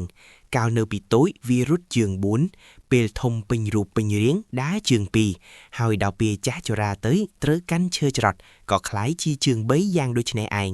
ឌីស្រឡង្កាំងនឹងមានអារម្មណ៍អៀនខ្មាស់បន្តិចព្រោះមិននឹកស្មានថាចៅតយស្គាល់ប្រស្នានេះបានច្បាស់ណាស់ដល់ថ្នាក់នេះឡើយគាត់ប្រឹងសម្រួលអារម្មណ៍ដែលកំពុងតែច្របូកច្របល់រួចក៏ស្រាប់តែនឹកឃើញល្បិចថ្មីមួយទៀតភ្លាមដើម្បីស្រោចស្រង់មុខមាត់គាត់ងាកទៅមើលស្រះទឹកដ៏ធំល្វឹងល្វើយឯស្ថិតនៅក្បែរនោះរួចនិយាយបន្តដោយកែវភ្នែកមានល្បិច អាហ្នឹងវាគ្រាន់តែជាការកំដៅសាច់ដុំបន្តិចបន្តួចប៉ុណ្ណោះឥឡូវសាកសំណួរពិតប្រាកដដែលពុកទើបតែនឹកឃើញវិញបើឯងពិតជាឆ្លាតពូកែដោយសម្ដីមែនឯងជួយប្រាប់ពុកមើលតើទឹកក្នុងស្រះដ៏ធំមួយនេះបើដងចេញមកតើមានចំនួនសរុបទាំងអស់ប្រមាណផ្ទៃ គាត់គិតថាលើកនេះចៅតូចច្បាស់ជាទាល់ច្រកនឹងវិលមុខស្លាប់មិនខានព្រោះគ្មានអ្នកណាម្នាក់អាចវាស់វែនទឹកក្នុងស្រះដោយប្រើផ្តិលបានត្រឹមត្រូវឡើយបើមិនមានការវាស់វែនតាមបច្ចេកទេសច្បាស់លាស់ចៅតូចមិនមានការភ័យខ្លាចឬតក់ស្លុតចំពោះសំណួរដែលហាក់ដូចជាមិនអាចឆ្លើយបាននេះទាល់តែសោះគេដើរយឺតទៅក្បែរមាត់ស្រះទឹករួចសម្លឹងមើលផ្ទៃទឹកដែលកំពុងរិនជួយតិចតាមកម្លាំងខ្យល់បក់គេងាកមកមើលឪពុកវិញទាំងទឹកមុខមានទំនុកចិត្តនិងពោពេញដោយភាពឆ្លៀសវៃរួចឆ្លើយតបទៅវិញយ៉ាងស្រទន់បំផឹក លោកពុកអើយសំណួរនេះវាងាយហួសពីការស្មានទៅទៀតព្រោះវាអាស្រ័យលើទំហំផ្ទិលរបស់ពុកតែប៉ុណ្ណោះបើផ្ទិលរបស់ពុកមានទំហំពុនស្រះទឹកនេះនោះទឹកក្នុងស្រះមានតែមួយផ្ទិលគត់តែបើផ្ទិលរបស់ពុកមានទំហំតែពាក់កណ្ដាលស្រះនោះទឹកក្នុងស្រះមានពីរផ្ទិលចុះបើលោកពុកមិនព្រមប្រាប់ទំហំផ្ទិលឲ្យច្បាស់លាស់ផងតើឲ្យកូនស្រយយ៉ាងម៉េចទេកើត ឮបែបនេះឌីស្ទ័រតែដួលផ្ងាជើងទៅក្រោយទាំងមិនដឹងខ្លួនគាត់មិននឹកស្មានថាចៅតយអាចរកនឹកឃើញចម្លើយដែលមិនអាចប្រកែកបានបែបនេះឡើយវាជាចម្លើយដែលត្រឹមត្រូវបំផុតតាមបែបតុក្កវិទ្យាដែលធ្វើឲ្យគាត់រកពាក្យអ្វីមកតវ៉ាមិនបានសូម្បីតែមួយម៉ាត់គត់ខៀបស្ងៀមស្ងាត់បានចូលមកគ្របដណ្ដប់ទីនោះមួយរយៈធំខណៈដែលឌីកំពុងតែខំប្រឹងរិះរកល្បិចថ្មីដើម្បីស្រួយស្រង់កិត្តិយសរបស់ខ្លួនមកវិញគាត់មានអារម្មណ៍ថាកាន់តែព្យាយាមវាយបកចៅទៅយកកាន់តែបង្ហាញនូវភាពវៃឆ្លាតលើសលប់ដែលគាត់នឹកស្មានមិនដល់ប៉ុន្តែឌីគឺជាមនុស្សដែលមិនងាយចុះចាញ់ដោយងាយឡើយទោះជាស្ថិតក្នុងស្ថានភាពបែបណាក៏ដោយគាត់សម្លឹងមើលទៅលើមេឃដែលព្រះអាទិត្យកំពុងតែបញ្ចេញកម្ដៅកាន់តែក្ដៅឡើងជិតដល់វេលាថ្ងៃត្រង់ទៅហើយគាត់គិតថាប្រហែលជាត្រូវប្រើល្បិចដែលតាក់ទងនឹងធម្មជាតិនៅជុំវិញខ្លួនវល់តែម្ដងទើបអាចមានឱកាសឈ្នះកូនប្រុសដ៏ក្បាលរឹងម្នាក់នេះបានចៅតយសង្កេតឃើញឪពុករបស់ខ្លួនកំពុងតែប្រើអារម្មណ៍នឹងការគិតយ៉ាងខ្លាំងក៏លួចញញឹមនិងសើចតិចៗម្នាក់ឯងក្នុងចិត្តគេដឹងច្បាស់ថាលោកពុករបស់គេនឹងមិនព្រមឈប់ត្រឹមនេះឡើយព្រោះភាពញៀនណាស់គឺជាចរិតលក្ខណៈពិសេសរបស់គាត់ គេក៏ត្រៀមខ្លួនរួចជាស្រេចដើម្បីចាំទទួលរ៉ាប់រងនៅគ្រប់ពាក្យសម្ដីនិងប្រស្នាបែឪពុកនឹងលើកមកជជែកដេញដោលជាបន្តទៀតទិដ្ឋភាពនៅជុំវិញខ្លួនពួកគេហាក់ដូចជាមានភាពស្ងប់ស្ងាត់ប្លែកប៉ុន្តែនៅខិនពិភពការគិតរបស់ឧបកូនទាំងពីរបែរជាមានព្យុះសង្ខរានៃបញ្ញាដែលកំពុងតែបោកបក់ប្រកួតប្រជែងគ្នាយ៉ាងខ្លាំងក្លាបំផុតឌីដកដងហឹមដេញវែងដើម្បីប្រមូលផ្ដុំអារម្មណ៍រត់ក៏ស្រាប់តែនឹកឃើញអ្វីមួយយ៉ាងដែលគាត់ជឿជាក់យ៉ាងមុតមមថាលើកនេះចៅតយមិនអាចដោះស្រាយបានដាច់ខាតទោះបីជាគេមានខួរក្បាលទើបយ៉ាងណាក៏ដោយឌីញញឹមយ៉ាងមានប្រៀបរួចក៏ចាប់ផ្ដើមបញ្ចេញនូវសំណួរដ៏ចាក់ស្រាយរបស់គាត់ដែលបានត្រៀមទុកជាមុនយ៉ាងសម្រិតសម្រាំងបំផុតតយកូនឯងស្ដាប់ឲ្យច្បាស់បើឯងពូកែដោយសម្ដីឯងអាងមែនចូលឆ្លើយសំណួរនេះឲ្យបានបើឆ្លើយមិនរួយទេឯងត្រូវទៅលាងសម្អាតក្រៅគោនិងដំទឹកដាក់ពាងឲ្យពេញក្នុងល្ងាចនេះកុំឲ្យមានសល់សំបីតែមួយតំណក់ គាត់និយាយទាំងអំនួតខណៈដែលចៅតុយគ្រាន់តែលើកចិញ្ចើមកខាងដោយភាពក្រឡៅរួចងក់ក្បាលយល់ព្រមតាមសំណើដោយគ្មានភាពព្រារែកសូម្បីតែបន្តិចឪពុករបស់គេបានបន្តដោយទឹកមុខម៉ាមនិងសំឡេងក្រឡថា សំណួរដំបូងមានដូចតទៅមានរបស់ម្យ៉ាងដែលវាមានរូបរាងច្បាស់កឡែតអាចឲ្យយើងមើលឃើញបានប៉ុន្តែយើងមិនអាចចាប់កាន់ឬបះពាល់វាបានឡើយវាដើរតាមយើងគ្រប់ជំហានមិនថាជិតឬឆ្ងាយមិនថាយើងខំរត់ឬដើរយឺតយ៉ាងណាក៏វានៅតែតាមជាប់ជានិច្ចដោយស្រមោចតាមស្គរប៉ុន្តែអ្វីដែលចម្លែកនិងគួរឲ្យងឿងឆ្ងល់បំផុតនោះគឺនៅពេលដែលពន្លឺព្រះអាទិត្យលិចបាត់ទៅហើយមេឃចាប់ផ្ដើមងងឹតស៊ុបលីក៏បាត់ខ្លួនភ្លាមមួយរំពេចទោះបីយើងខំអត់ចង្គៀងរុកយ៉ាងណាក៏មិនឃើញដែរតើរបស់នោះជាអ្វីទៅ ចៅតុយស្ដាប់ហើយក៏លួចសើចក្នុងចិត្តម្នាក់ឯងព្រោះសំណួរនេះវាហាក់ដូចជាងាយស្រួលពេកសម្រាប់ខួរក្បាលដ៏វាងវៃរបស់គេដែលធ្លាប់កាត់សេចក្តីរឿងពិបាកជាច្រើនមកហើយគេធ្វើពុតជាលើកដៃអង្អែលចង្ការរួចធ្វើមុខម៉ាមដូចជាកំពុងតែគិតយ៉ាងស៊ីជម្រៅបំផុតរួចក៏បន្លឺសំឡេងឆ្លើយតបយ៉ាងធ្ងន់ធ្ងរទៅវិញថា លោកឪពុកអើយរបស់នោះវាសាមញ្ញបំផុតសម្រាប់កូនគឺវាជាស្រមោលរបស់មនុស្សយើងនឹងឯងពេលមានពន្លឺវានៅជាមួយយើងតែពេលងងឹតវាក៏រត់ចោលយើងបាត់ទៅហើយ ឌីលឺហើយក៏មានអារម្មណ៍ភ្ញាក់ព្រឺតក្នុងចិត្តព្រោះមិននឹកស្មានថាចៅតុយអាចឆ្លើយចេញភ្លាមៗបែបនេះឡើយប៉ុន្តែគាត់នៅតែមិនទាន់អស់ចិត្តចង់ចាញ់កូនងាយៗទេគាត់ក៏ប្រញាប់កាត់សម្ដីថា ឈប់សិនកុំអាលអឯងឆ្លើយត្រូវមែនប៉ុន្តែនោះគ្រាន់តែជាការកំដៅសាច់ដុំបន្តិចបន្តួចប៉ុណ្ណោះឥឡូវនេះចូលឯងស្ដាប់សំណួរទី2ឲ្យបានល្អបើមិនច្បាស់កុំអាលឆ្លើយឲ្យសោះក្រែងលោកខុស ឌីដាចុះដើរឡើងជុំវិញដើមស្វាយមុននឹងបន្តដោយទឹកមុខញញឹមស្រស់ មានសត្វមួយប្រភេទវាមានជើង4នៅពេលព្រឹកមានជើង2នៅពេលថ្ងៃត្រង់និងមានជើង3នៅពេលល្ងាចតើសត្វនោះគឺជាសត្វអ្វីឲ្យពិតប្រាកដ ចៅតុយញញឹមដាក់ឪពុករួចក៏ឆ្លើយតបវិញភ្លាមដោយមិនបាច់ប្រើពេលគិតសូម្បីតែមួយវិនាទី លោកឪពុកអើយនេះមិនមែនជាសត្វពាហនៈដែលជើងបដូរតាមម៉ោងឯណាតែវាគឺជាមនុស្សយើងនឹងឯងកាលពីនៅក្មេងវារហ័សថាពេលព្រឹកនៃជីវិតយើងប្រើដៃ2ជើង2ដើម្បីវាដល់ពេលធំពេញវ័យហៅថាពេលថ្ងៃត្រង់យើងដើរដោយជើង2យ៉ាងរឹងមាំហើយដល់ពេលចាស់ជរាដែលប្រៀបដូចជាពេលល្ងាចយើងត្រូវដើរដោយប្រើឈើច្រកមួយបន្ថែមទៀតទើបគេហៅថាមានជើង3យ៉ាងដូច្នោះឯងលោកឪពុកយល់ទេ ឌីចាប់ផ្ដើមមានអារម្មណ៍ថាបែកញើសត្រជាក់ពេញថ្ងាសព្រោះកូនប្រុសរបស់គាត់ឆ្លាតវៃហួសពីការស្មានទុករបស់គាត់ឆ្ងាយណាស់គាត់មានអារម្មណ៍ថាកិត្តិយសជាមេគ្រួសារនិងជាឪពុកដែលធ្លាប់តែឈ្នះគ្រប់សមរភូមិវិចារកំពុងតែរង្គោះរង្គើបន្តិចម្ដងគាត់ខំប្រមូលអស់បញ្ញាស្មារតីចុងក្រោយដើម្បីរកសំណួរដែលគាត់គិតថាពិបាកបំផុតក្នុងលោកមកសួរដើម្បីស្រោចស្រង់មុខមាត់របស់គាត់ឡើងវិញឲ្យខាងតែបាន ល្អណាស់តយឯងពិតជាមិនធម្មតាមែនអូសុងសសាល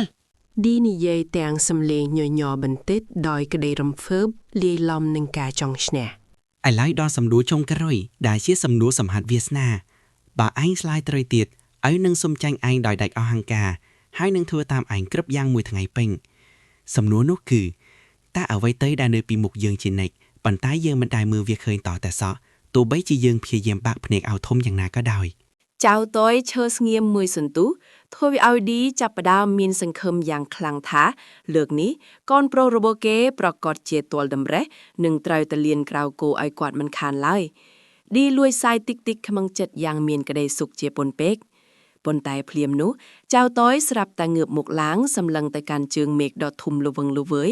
ដែលកំពុងតែមានពន្លឺពណ៌មាសនៃព្រះអាទិត្យរៀបអស្តង្គតរួចឆ្លើយយ៉ាងមានទំនុកចិត្តបំផុតថា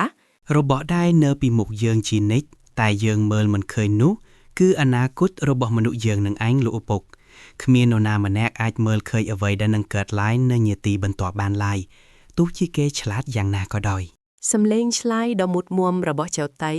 បានធ្វើឲ្យឌីឈរថ្មឹងដោយរូបចម្លាក់ថ្មពុបដែលគេយកមកដាក់តាំងគាត់ដកដង្ហើមធំវែងរួចក៏បន្ទន់ខ្លួនចុះអង្គុយលើកៅអីឈើចាស់ក្រៅដើមស្វាយដោយភាពអស់កម្លាំងចិត្តភាពមានណាស់របស់គាត់ដែលធ្លាប់តែខ្លាំងក្លាដូចជាកំផែងថ្មបានរលាយសាបសូន្យបន្តិចម្ដងនៅចំពោះមុខពន្លឺបញ្ញាដ៏មុតស្រួចនិងការឆ្លើយតបដ៏ឆ្លាតវៃរបស់កូនប្រុសតែម្នាក់របស់គាត់មិនដឹងថាគួរត្រេកអរដែលមានកូនឆ្លាតលើសពីការរំពឹងទុកឬគួរតូចចិត្តដែលត្រូវចាញ់កូនឯងនៅចំពោះមុខទិដ្ឋភាពដ៏ស្ងប់ស្ងាត់នេះនោះទេ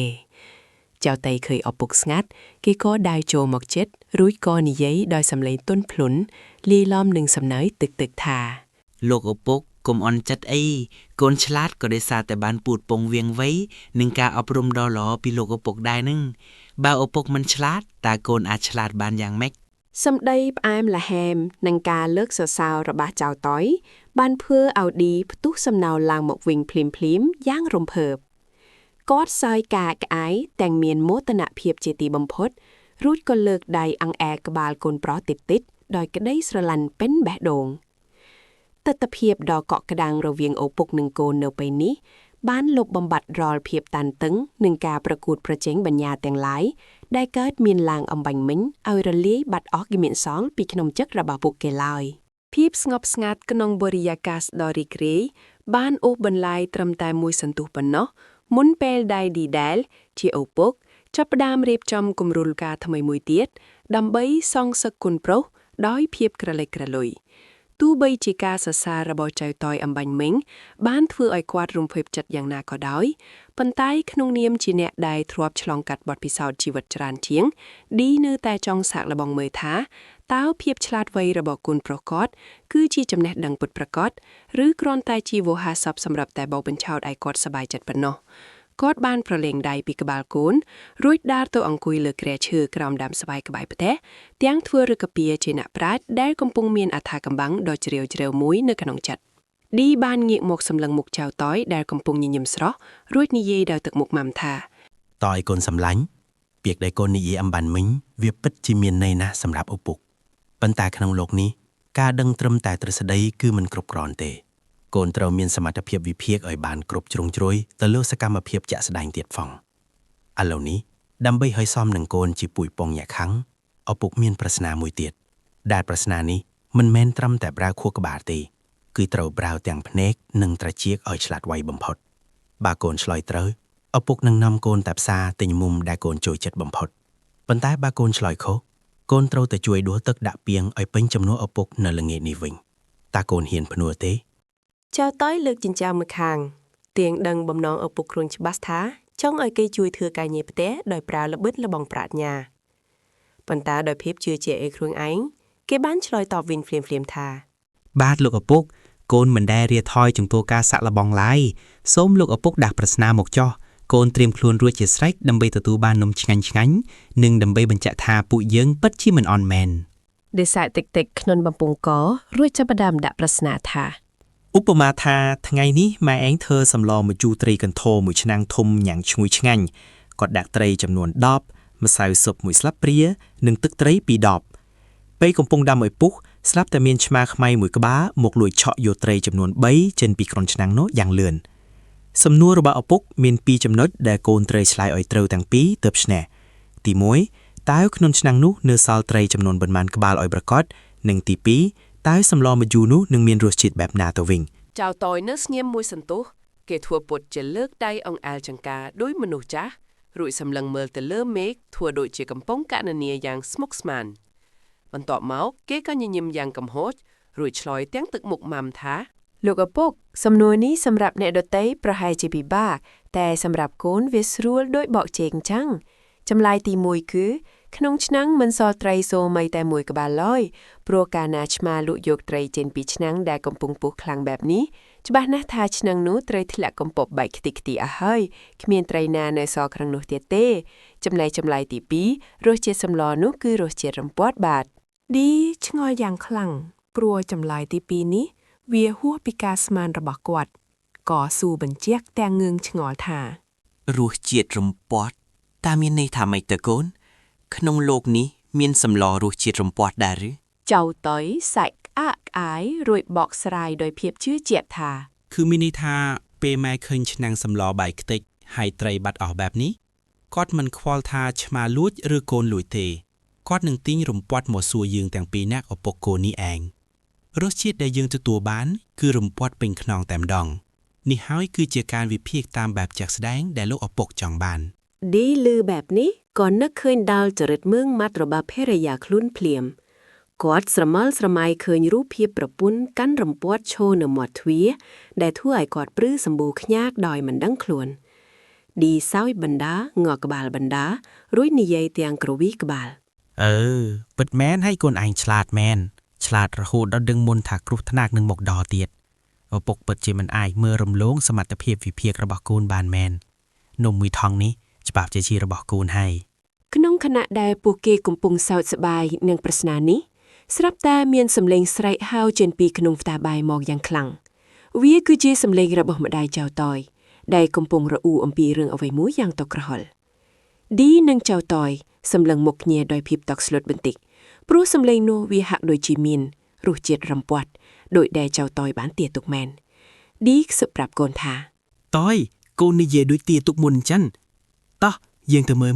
តើមានរឿងអ្វីកើតឡើងឲ្យប្រកប ពួកគេទាំងពីរនាក់ក៏ប្រញាប់ដាវសម្ដៅទៅផ្ទះបាយទាំងអារម្មណ៍ភិតភ័យលាយឡំនឹងការចង់ដឹងចង់ឃើញបំផុតភាពស្ងប់ស្ងាត់ក្នុងបរិយាកាសដ៏រីករាយបានអូសបន្លាយត្រឹមតែមួយសន្ទុះប៉ុណ្ណោះមុនពេលដែលឌីដែលជាឪពុកចាប់ផ្ដើមរៀបចំគម្រោលការថ្មីមួយទៀតដើម្បីសងសឹកគុណប្រុសដោយភាពក្រឡេកក្រលុយទោះបីជាការសរសើររបស់ចៅតយអំបញ្ញមិញបានធ្វើឲ្យគាត់រំភើបចិត្តយ៉ាងណាក៏ដោយប៉ុន្តែក្នុងនាមជាអ្នកដែលធ្លាប់ឆ្លងកាត់បទពិសោធន៍ជីវិតច្រើនជាងឌីនៅតែចង់សាកល្បងមើលថាតើភាពឆ្លាតវៃរបស់គុណប្រុសគាត់គឺជាចំណេះដឹងពិតប្រាកដឬគ្រាន់តែជាវោហារស័ព្ទសម្រាប់តែបោកបញ្ឆោតឲ្យគាត់សប្បាយចិត្តប៉ុណ្ណោះគាត់បានប្រឡែងដៃពីក្បាលកូនរួចដើរទៅអង្គុយលើគ្រែឈើក្រោមដើមស្វាយក្បែរផ្ទះទាំងធ្វើរកពាជាអ្នកប្រាជ្ញដែលកំពុងមានអត្ថាកំបាំងដ៏ជ្រាវជ្រៅមួយនៅក្នុងចិត្តឌីបានងាកមកសម្លឹងមុខចៅតយដែលកំពុងញញឹមស្រស់រួចនិយាយដោយទឹកមុខម៉ាំថា តើឲ្យកូនសម្លាញ់ពាក្យដែលកូននិយាយអំបានមិញវាពិតជាមានន័យណាស់សម្រាប់ឪពុកប៉ុន្តែក្នុងโลกនេះការដឹងត្រឹមតែទ្រឹស្ដីគឺមិនគ្រប់គ្រាន់ទេកូនត្រូវមានសមត្ថភាពវិភាគឲ្យបានគ្រប់ជ្រុងជ្រោយទៅលើសកម្មភាពជាក់ស្ដែងទៀតផងឥឡូវនេះដើម្បីឲ្យសមនឹងកូនជាពួយពងញាក់ខាំងឪពុកមានប្រស្នាមួយទៀតដែលប្រស្នានេះមិនមែនត្រឹមតែប្រើខួរក្បាលទេគឺត្រូវប្រើទាំងភ្នែកនិងត្រចៀកឲ្យឆ្លាតវៃបំផុតបើកូនឆ្លើយត្រូវឪពុកនឹងនាំកូនទៅផ្សារទិញមុំដែលកូនចូលចិត្តបំផុតប៉ុន្តែបើកូនឆ្លើយខុសកូនត្រូវតែជួយដួសទឹកដាក់ពាងឲ្យពេញចំនួនឪពុកនៅល្ងាចនេះវិញតើកូនហ៊ានភ្នួរទេ ចៅតយលើកចិញ្ចើមម្ខាងទៀងដឹងបំណងឪពុកខ្លួនច្បាស់ថាចង់ឲ្យគេជួយធ្វើការងារផ្ទះដោយប្រើល្បិចល្បងប្រាជ្ញាប៉ុន្តែដោយភាពជឿជាក់ឯខ្លួនឯងគេបានឆ្លើយតបវិញភ្លាមៗថា បាទលោកឪពុកកូនមិនដែលរាថយចំពោះការសាក់លបងឡើយសូមលោកឪពុកដាស់ប្រស្នាមកចោះកូនត្រៀមខ្លួនរួចជាស្រេចដើម្បីទទួលបាននំឆ្ងាញ់និងដើម្បីបញ្ជាក់ថាពួកយើងពិតជាមិនអន់មែន ដេសាយតិចៗក្នុងបំពង់ករួចចាប់ផ្ដើមដាក់ប្រស្នាថា ឧបមាថាថ្ងៃនេះម៉ែឯងធ្វើសម្លម្ជូរត្រីកន្ធរមួយឆ្នាំងធំញ៉ាំងឈ្ងុយឆ្ងាញ់គាត់ដាក់ត្រីចំនួន10ម្សៅស៊ុប1ស្លាបព្រានិងទឹកត្រី2ដបពេលកំពុងដាំឲ្យពុះស្រាប់តែមានឆ្មាខ្មៅមួយក្បាលមកលួចឆក់យកត្រីចំនួន3ចេញពីក្រនឆ្នាំងនោះយ៉ាងលឿនសំណួររបស់ឪពុកមាន2ចំណុចដែលកូនត្រូវឆ្លើយឲ្យត្រូវទាំងពីរទើបឈ្នះទី1តើក្នុងឆ្នាំងនោះនៅសល់ត្រីចំនួនប៉ុន្មានក្បាលឲ្យប្រកបនិងទី2តើសម្លម្ជូរនោះនឹងមានរសជាតិបែបណាទៅវិញ ចៅតយនៅស្ងៀមមួយសន្ទុះគេធ្វើពុតជាលើកដៃអង្អែលចង្ការដោយមនុស្សចាស់ រួចសម្លឹងមើលទៅលើមេឃធ្វើដូចជាកំពុងកណនាយ៉ាងស្មុគស្មាញបន្ទាប់មកគេក៏ញញឹមយ៉ាងកំហុសរួចឆ្លើយទាំងទឹកមុខម៉ាំថាលោកឪពុកសំណួរនេះសម្រាប់អ្នកដតីប្រហែលជាពិបាកតែសម្រាប់កូនវាស្រួលដោយបកជែកអញ្ចឹងចម្លើយទី1គឺក្នុងឆ្នាំងមិនសល់ត្រីសូម្បីតែមួយក្បាលឡើយព្រោះកាលណាឆ្មាលក់យកត្រីចេញពីឆ្នាំងដែលកំពុងពុះខ្លាំងបែបនេះច្បាស់ណាស់ថាឆ្នាំងនោះត្រីធ្លាក់កំពប់បែកខ្ទេចខ្ទីអស់ហើយគ្មានត្រីណានៅសល់ក្នុងនោះទៀតទេចំណែកចម្លើយទី2រសជាតិសម្លនោះគឺរសជាតិរំពាត់បាទឌីឆ្ងល់យ៉ាងខ្លាំងព្រោះចម្លើយទី2នេះវាហួសពីការស្មានរបស់គាត់ក៏ស៊ូបញ្ជាក់ទាំងងឿងឆ្ងល់ថា រសជាតិរំពាត់តើមានន័យថាម៉េចទៅកូនក្នុងលោកនេះមានសម្លរសជាតិរំពាត់ដែរឬ ចៅតុយសាច់ក្អាកក្អាយរួចបកស្រាយដោយភាពជឿជាក់ថា គឺមានន័យថាពេលម៉ែឃើញឆ្នាំងសម្លបាយខ្ទេចហើយត្រីបាត់អស់បែបនេះគាត់មិនខ្វល់ថាឆ្មាលួចឬកូនលួចទេគាត់នឹងទាញរំពាត់មកសួរយើងទាំងពីរនាក់ឪពុកកូននេះឯង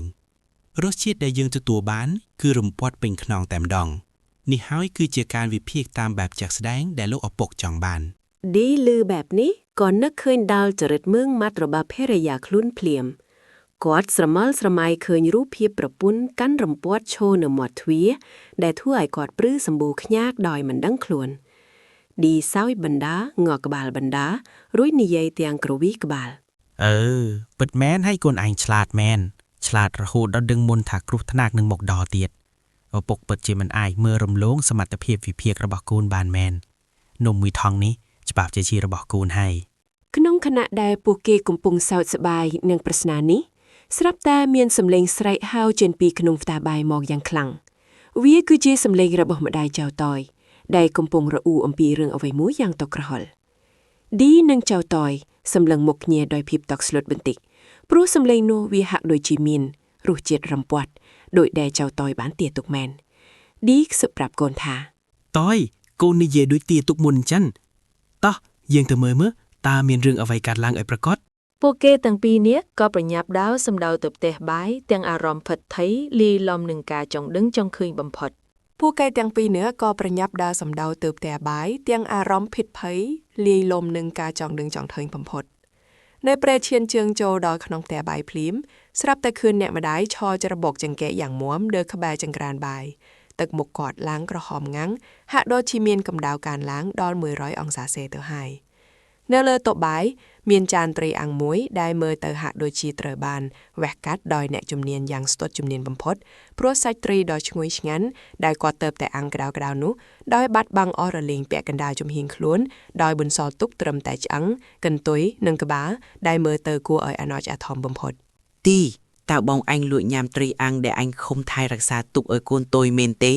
សំឡេងអ្នកម្ដាយស្រែកសួរឡើងយ៉ាងខ្លាំងរំពងពេញផ្ទះរហូតធ្វើឲ្យឌីស្ទើរតែហក់កន្ត្រាក់ជើងឡើងលើរតនផ្ទះដោយក្តីតក់ស្លុតគាត់ក្រវីក្បាលញាប់ស្មេដូចម៉ាស៊ីនអង្កាមរួចឆ្លើយទាំងញ័រមកទៅទៀកទៅទៀងថា អត់ទេអូនបងស្បត់ឲ្យរឹងតែបាញ់ចោះបងទៅតែមកពីក្រៅជាមួយអាទុយមិញនឹងតើ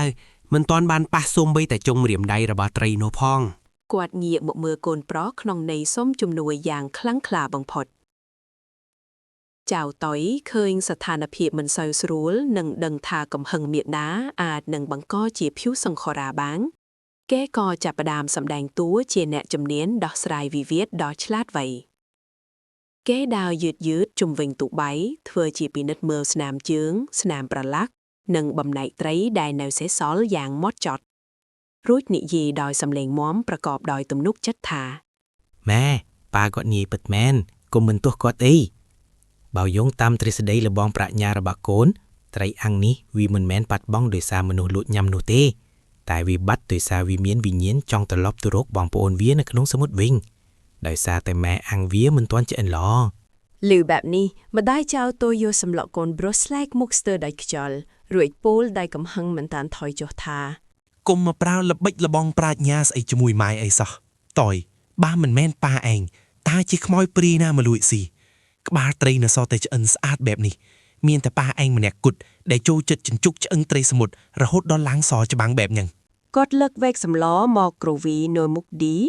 ធ្វើឲ្យឌីត្រូវកិច្ចចុះកិច្ចឡើងទាំងបែកញើសជូកខ្នងឌីក៏ចាប់ផ្ដើមភ័យខ្លាចខាងឡើង គាត់ញៀកទើខ្សឹបដាក់ត្រចៀកចៅតយយ៉ាងតកក្រហល់ថាជួយប៉ាផងគូនប្រុសមាសអូបើគូនមិនជួយប៉ាទេរំពាត់ផ្ដៅដែលនៅក្រោយទ្វារនោះច្បាស់ជាមកស៊ូសុកទុកក្នុងប៉ាមិនខានឡើយប៉ានឹងថែមនំឲ្យគូន2កញ្ចប់ទៀតចៅតយញញឹមជុំមាត់យ៉ាងមានល្បិចរួចញៀកទៅប្រាប់ម្ដាយដោយទឹកមុខស្រស់បោះនិងសម្ដីផ្អែមដោយទឹកឃ្មុំ ម៉ែចុះបើកូនប្រាប់ការពិតថាអ្នកដែលញ៉ាំត្រីនោះគឺជាភ្ញៀវកិត្តិយសដែលប៉ាបានអញ្ជើញមកលេងផ្ទះយើងដោយមិនបានព្រុងគ្រោះទុកតើម៉ែជឿទេ ម្ដាយចៅតូចងឿងឆ្ងល់ហើយបន្ថយកម្រិតសម្លេងបន្តិច ភ្ញៀវស្អីគេតាំងពីព្រឹកមកម៉ែឃើញតែឆ្មាប្រមាណក្បាលដែលដើររេកាត់មុខផ្ទះហ្នឹង ចៅតយផ្ទាត់ដៃផាត់រួចឆ្លាយយ៉ាងរហ័សដោយរន្ទះ នឹងហើយម៉ែភ្ញៀវកិត្តិយសនោះគឺអាមីដូឆ្មាកំណាតប្រចាំភូមិយើងនឹងឯងវាមកសួរសុខទុក្ខផ្ទះបាយយើងយ៉ាងស្ងាត់កំបាំងខណៈពេលម៉ែរវល់តបែកបន្លាស្លានៅក្រោយផ្ទះប៉ុន្តែដើម្បីលួងចិត្តម៉ែដែលខំស្លាស្លុកប៉ាគាត់មានកាដូពិសេសសម្រាប់ម៉ែដើម្បីប៉ះពើនៅការបាត់បង់នេះ និយាយរួចចៅតូចលើកថង់នំដែលគេទើបតែឆ្ញាក់ពីប៉ាមកបង្ហាញយ៉ាងមានមោទនភាពគេហុចនំមួយដុំដែលមើលទៅគួរឲ្យចង់ញ៉ាំទៅឲ្យម្ដាយរួចនិយាយបន្ត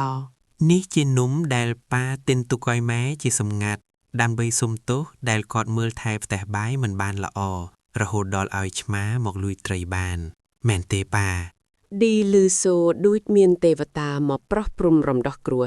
ក៏ប្រញាប់យល់ស្របតាមសម្ដីគូនភ្លាម មែនហើយអូនសំឡាញ់បងបំរុងនឹងយកទៅឲ្យអូននៅខាងក្រោយផ្ទះមិញនឹងឯងតែខ្លាចអូនកំពុងរវល់បេះបន្លែទើបបង្អង់តិចទៅញ៉ាំនំទៅអូនកុំខឹងអីតិចអូនសម្រស់អ ម្ដាយចៅតូចដែលកំពុងខឹងសម្បាក៏ចាប់ដេវរលាយកំហឹងបន្តិចម្ដងនៅពេលឃើញនំដ៏មានអោយជីរ៉ាស់និងបានឮពាក្យសម្ដីផ្អែមល្ហែមយកចិត្តរបស់ប្ដីនិងកូន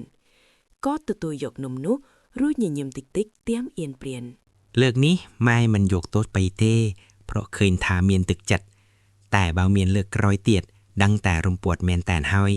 ឌីដកដង្ហើមធំដោយក្តីធូរស្បើយយ៉ាងខ្លាំងគាត់ងាកមកសម្លឹងមុខចៅតូចដោយការកត់សរសើរខ្មាំងចិត្តចៅតូចងក់ក្បាលដាក់ប៉ាហាក់ដូចជាចង់បញ្ជាក់ថាសេវាកម្មជួយសង្គ្រោះនេះថ្លៃឈ្នួលគឺនំ2កញ្ចប់ទៀតណាខណៈដែលពួកគេកំពុងនាំគ្នាដើរចេញពីផ្ទះបាយដោយក្តីសប្បាយចិត្តស្រាប់តែមានសំឡេងឆ្មាយំញ៉ៅចេញពីក្រោមគ្រែធ្វើឲ្យឌីស្ទើរតែកាំងបែកដួងម្ដងទៀតព្រោះគាត់ដឹងថាឆ្មាមិនមែនជាអ្នកស៊ីត្រីនោះទេពួកគេទាំងពីរនាក់ក៏ប្រញាប់ដើរសំដៅទៅផ្ទះបាយទាំងអារម្មណ៍ភិតភ័យលាយលំនឹងការចង់ដឹងចង់ឃើញបំផុត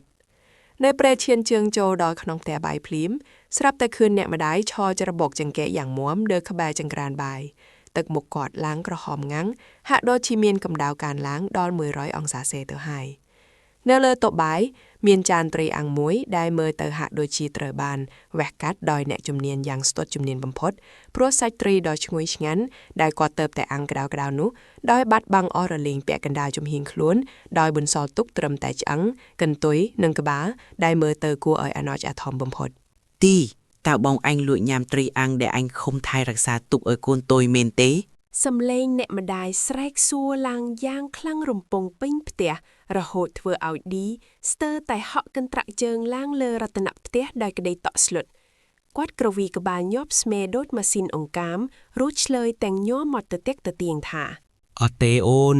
បងស្បត់ឲ្យរិនតែបាញ់ចោះបងទើបតែមកពីក្រៅជាមួយអាទុយមិញនឹងតើមិនទាន់បានប៉ះសូម្បីតែចុងម្រាមដៃរបស់ត្រីនោះផង គាត់ងាកមកមើលកូនប្រុសក្នុងន័យសុំជំនួយយ៉ាងខ្លាំងក្លាបំផុតចៅតុយឃើញស្ថានភាពមិនសូវស្រួលនិងដឹងថាកំហឹងមេដាអាចនឹងបង្កជាភ័យសង្ខរាបានគេក៏ចាប់ផ្ដើមសម្ដែងតួជាអ្នកជំនាញដោះស្រាយវិវាទដ៏ឆ្លាតវៃគេដើរយឺតជុំវិញទូបាយធ្វើជាពិនិត្យមើលស្នាមជើងស្នាមប្រឡាក់និងបំណែកត្រីដែលនៅសេសសល់យ៉ាងម៉ត់ចត់រួចនិយាយដោយសំឡេងមាំប្រកបដោយទំនុកចិត្តថា ម៉ែប៉ាគាត់ងាយពិតមែនកុំមិនទោះគាត់អីបើយោងតាមទ្រឹស្ដីលបងប្រាជ្ញារបស់កូនត្រីអាំងនេះវាមិនមែនបាត់បង់ដោយសារមនុស្សលួចញ៉ាំនោះទេតែវាបាត់ដោយសារវាមានវិញ្ញាណចង់ត្រឡប់ទៅរកបងប្អូនវានៅក្នុងសមុទ្រវិញដោយសារតែម៉ែអាំងវាមិនទាន់ឆ្អិនល្អ លឺបែបនេះម្ដាយចៅតូយកសម្លក់កូនប្រុសស្លែកមុខស្ទើរដោយខ្យល់រួចពោលដោយកំហឹងមិនតាន់ថយចុះថា គុំមកប្រើល្បិចលបងប្រាជ្ញាស្អីជាមួយម៉ែអីសោះតយបើមិនមែនប៉ាឯងតើជាខ្មោចព្រីណាមកលួចស៊ី ក្បាលត្រីនៅសល់តែឆ្អិនស្អាតបែបនេះមានតែប៉ាឯងម្នាក់គត់ដែលចូលចិត្តចិញ្ចុកឆ្អឹងត្រីសមុទ្ររហូតដល់ឡើងសច្បាំងបែបហ្នឹង គាត់លើកវែកសម្លមកគ្រូវីនៅមុខឌីធ្វើឲ្យឌីត្រូវកិតចុះកិតឡើងទាំងបែកញើសជុះខ្នងឌីក៏ចាប់ផ្ដើមភ័យខ្លាចខាងឡើងគាត់ញៀកទើខ្សឹបដាក់ត្រចៀកចៅតយយ៉ាងតក់ក្រហល់ថាជួយប៉ាផងគូនប្រុសមាសអូបើគូនមិនជួយប៉ាទេរំពាត់ផ្ដៅដែលនៅក្រោយទ្វារនោះច្បាស់ជាមកស៊ូសុកទុកខ្នងប៉ាមិនខានឡើយប៉ានឹងថែមនំឲ្យគូន2កញ្ចប់ទៀតចៅតយញញឹមជុំមាត់យ៉ាងមានល្បិចរត់ញែកទៅប្រាប់ម្ដាយដោយទឹកមុខស្រស់បោះនិងសម្ដីផ្អែមដោយទឹកឃ្មុំ ម៉ែចុះបើកូនប្រាប់ការពិតថាអ្នកដែលញ៉ាំត្រីនោះគឺជាភ្ញៀវកិត្តិយសដែលប៉ាបានអញ្ជើញមកលេងផ្ទះយើងដោយមិនបានប្រុងគ្រោះទុកតើម៉ែជឿទេ ម្ដាយចៅតូចងឿងឆ្ងល់ហើយបន្ថយកម្រិតសម្លេងបន្តិច ភ្ញៀវស្អីគេតាំងពីព្រឹកមកម៉ែឃើញតែឆ្មាប្រមាណក្បាលដែលដើររេកាត់មុខផ្ទះហ្នឹង ចៅតូចផ្ទាត់ដៃផាត់រួចឆ្លាយយ៉ាងរហ័សដោយរន្ទះ នឹងហើយម៉ែភ្ញៀវកិត្តិយសនោះគឺអាមីដូឆ្មាកំណាតប្រចាំភូមិយើងនឹងឯងវាមកសួរសុខទុក្ខផ្ទះបាយយើងយ៉ាងស្ងាត់កំបាំងខណៈពេលម៉ែរវល់ទៅបែកបន្លែស្លានៅក្រោយផ្ទះប៉ុន្តែដើម្បីលួងចិត្តម៉ែដែលខំស្លាស្លុកប៉ាគាត់មានកាដូពិសេសសម្រាប់ម៉ែដើម្បីប៉ះពើនៅការបាត់បង់នេះ និយាយរួចចៅតូចលើកថង់នំដែលគេទើបតែឆ្ញាក់ពីប៉ាមកបង្ហាញយ៉ាងមានមោទនភាពគេហុចនំមួយដុំដែលមើលទៅគួរឲ្យចង់ញ៉ាំទៅឲ្យម្ដាយរួចនិយាយបន្ត នេះជានំដែលប៉ាទិញទុកឲ្យម៉ែជាសម្ងាត់ដើម្បីសុំទោសដែលគាត់មើលថែផ្ទះបាយមិនបានល្អរហូតដល់ឲ្យឆ្មាមកលួចត្រីបានមែនទេប៉ា ឌីលឺសូដូចមានទេវតាមកប្រោះព្រំរំដោះគ្រោះក៏ប្រញាប់យល់ស្របតាមសម្ដីគូនភ្លាម មែនហើយអូនសំឡាញ់បងបំរុងនឹងយកទៅឲ្យអូននៅខាងក្រោយផ្ទះមិញនឹងឯងតែខ្លាចអូនកំពុងរវល់បេះបន្លែទើបបង្អង់តិចទៅញ៉ាំនំទៅអូនកុំខឹងអីតិចអនសម្រស់អ ម្ដាយចៅតូចដែលកំពុងខឹងសម្បាក៏ចាប់ដេវរលាយកំហឹងបន្តិចម្ដងនៅពេលឃើញនំដ៏មានអោយជីរ៉ាស់និងបានឮពាក្យសម្ដីផ្អែមល្ហែមយកចិត្តរបស់ប្ដីនិងកូនក៏ទទួលយកនំនោះរួចញញឹមតិចៗទៀមអៀនព្រាន លើកនេះម៉ែមិនយកទោសបីទេព្រោះឃើញថាមានទឹកចិត្តតែបើមានលើកក្រោយទៀតដឹងតែរំពាត់មែនតែនហើយ ឌីដកដង្ហើមធំដោយក្តីធូរស្បើយយ៉ាងខ្លាំងគាត់ញៀកមកសម្លឹងមុខចៅតូចដោយការកត់សរសើរខ្មាំងចិត្តចៅតូចងក់ក្បាលដាក់ប៉ាហាក់ដូចជាចង់បញ្ជាក់ថាសេវាកម្មជួយសង្គ្រោះនេះថ្លៃឈ្នួលគឺនំ2កញ្ចប់ទៀតណាខណៈដែលពួកគេកំពុងនាំគ្នាដើរចេញពីផ្ទះបាយដោយក្តីសប្បាយចិត្តស្រាប់តែមានសំឡេងឆ្មាយំញ៉ៅចេញពីក្រោមគ្រែធ្វើឲ្យឌីស្ទើរតែកាំងបែកដួងម្ដងទៀតព្រោះគាត់ដឹងថាឆ្មាមិនមែនជាអ្នកស៊ីត្រីនោះទេឆ្មាមិនមែនជាអ្នកស៊ីត្រីនោះទេឌីមានអារម្មណ៍ថាក្របភ្នែកទាំងពីររបស់គាត់ចិត្តនឹងលោតចេញពីកន្លែងទៅហើយគាត់ដឹងច្បាស់ថាឆ្មាពណ៌សសម្បូរអ៊ុចខ្មៅដែលកំពុងសំងំនៅក្រោមគ្រែនោះវាមិនបានប៉ះពាល់សូម្បីតែស្រាកាត្រីអាំងកាលពីល្ងាចនោះទេព្រោះការពិតដែលមិនអាចប្រកែកបានគឺឌីខ្លួនឯងជាអ្នកលួចចង្ក្រានស៊ីត្រីដ៏ឈ្ងុយឆ្ងាញ់នោះរហូតដល់អស់គ្មានសល់សូម្បីតែក្បាលបើប្រពន្ធគាត់ដែលកំពុងតែមានចិត្តសង្ស័យស្រាប់អោនទៅមើលក្រោមគ្រែក្នុងពេលនេះហើយឃើញឆ្មាដេកកណ្ដំដោយគ្មានភ័ស្តុតាងជាឆ្អឹងត្រីសូម្បីតែមួយសរសៃអាថាកំបាំងដែលចៅតៃទៅតែជួយសង្គ្រោះនិងបិទបាំងយ៉ាងជិតដិតកាលពីបន្តិចមុននេះនឹងត្រូវបែកឃ្លាខ្ចាត់ខ្ចាយคล้ายជាព្យូសង្ខរៀបបោកបក់មកលើរូបគាត់ជាមិនខានឌីឈោថ្មឹងដោយរូបចម្លាក់ថ្មខណៈដែលគូក្បាលរបស់គាត់កំពុងវិលកន្ត្រាក់រកនឹកវិធីដោះស្រាយដែលមិនមាននៅក្នុងសៀវភៅណែនាំណាមួយឡើយចៅតយដែលឈរនៅក្បែរនោះក្រឡេកមើលមុខប៉ារបស់គេដែលឥឡូវនេះប្រែជាស្លេកស្លាំងដូចជាមួនត្រាវថ្នាំខុសលក្ខណៈក្មេងប្រុសរូបនេះឆ្លាតលើសអាយុនិងមានល្បិចខ្លួនមិនធម្មតាគេមើលដឹងភ្លាមថាស្ថានភាពនេះគឺជារលកថ្មីមួយទៀតដែលប៉ាគេមិនអាចទប់ទល់ម្នាក់ឯងបានឡើយម៉ែចៅតយចាប់ផ្ដើមឈប់ដើរនាងបែរក្បាលមករកប្រភពសម្លេងយំញ៉ៅនោះដោយការងឿងឆ្ងល់យ៉ាងខ្លាំងឈប់សិនម៉ែកុំអើទៅចៅតយស្រែកឡើងភ្លាមដោយសម្លេងខ្លាំងធ្វើឲ្យម៉ែភ្ញាក់ព្រឺតស្ទើរតែរបួតកញ្ចប់នំពីដៃ មានការអ៊ីចៅតយម៉ែគ្រាន់តែចង់ទៅអឺតមើលឆ្មាមិនតិចក្រែងលូវាឆ្លក់ឈឹងត្រីដែលវាលួចស៊ីមិននឹងទើបវាយំចម្លែកខុសពីធម្មតាបែបនេះ ម៉ែនិយាយទាំងទឹកមុខរារែក ប៉ុន្តែក៏រៀបនឹងឈានជើងបន្តសម្ដៅទៅរកក្រេដដែលដើម្បីបញ្ជាក់ការពិតឲ្យច្បាស់ឌីចាប់ដើមមានអារម្មណ៍ថាបែកញើសចូលខ្នងទោះបីជាមេកំពុងតែត្រជាក់ក៏ដោយគាត់អោនខ្សឹបដាក់ត្រជាក់កូនព្រក់បង្គោលស្លាប់រស់របស់គាត់យ៉ាងញាប់មាត់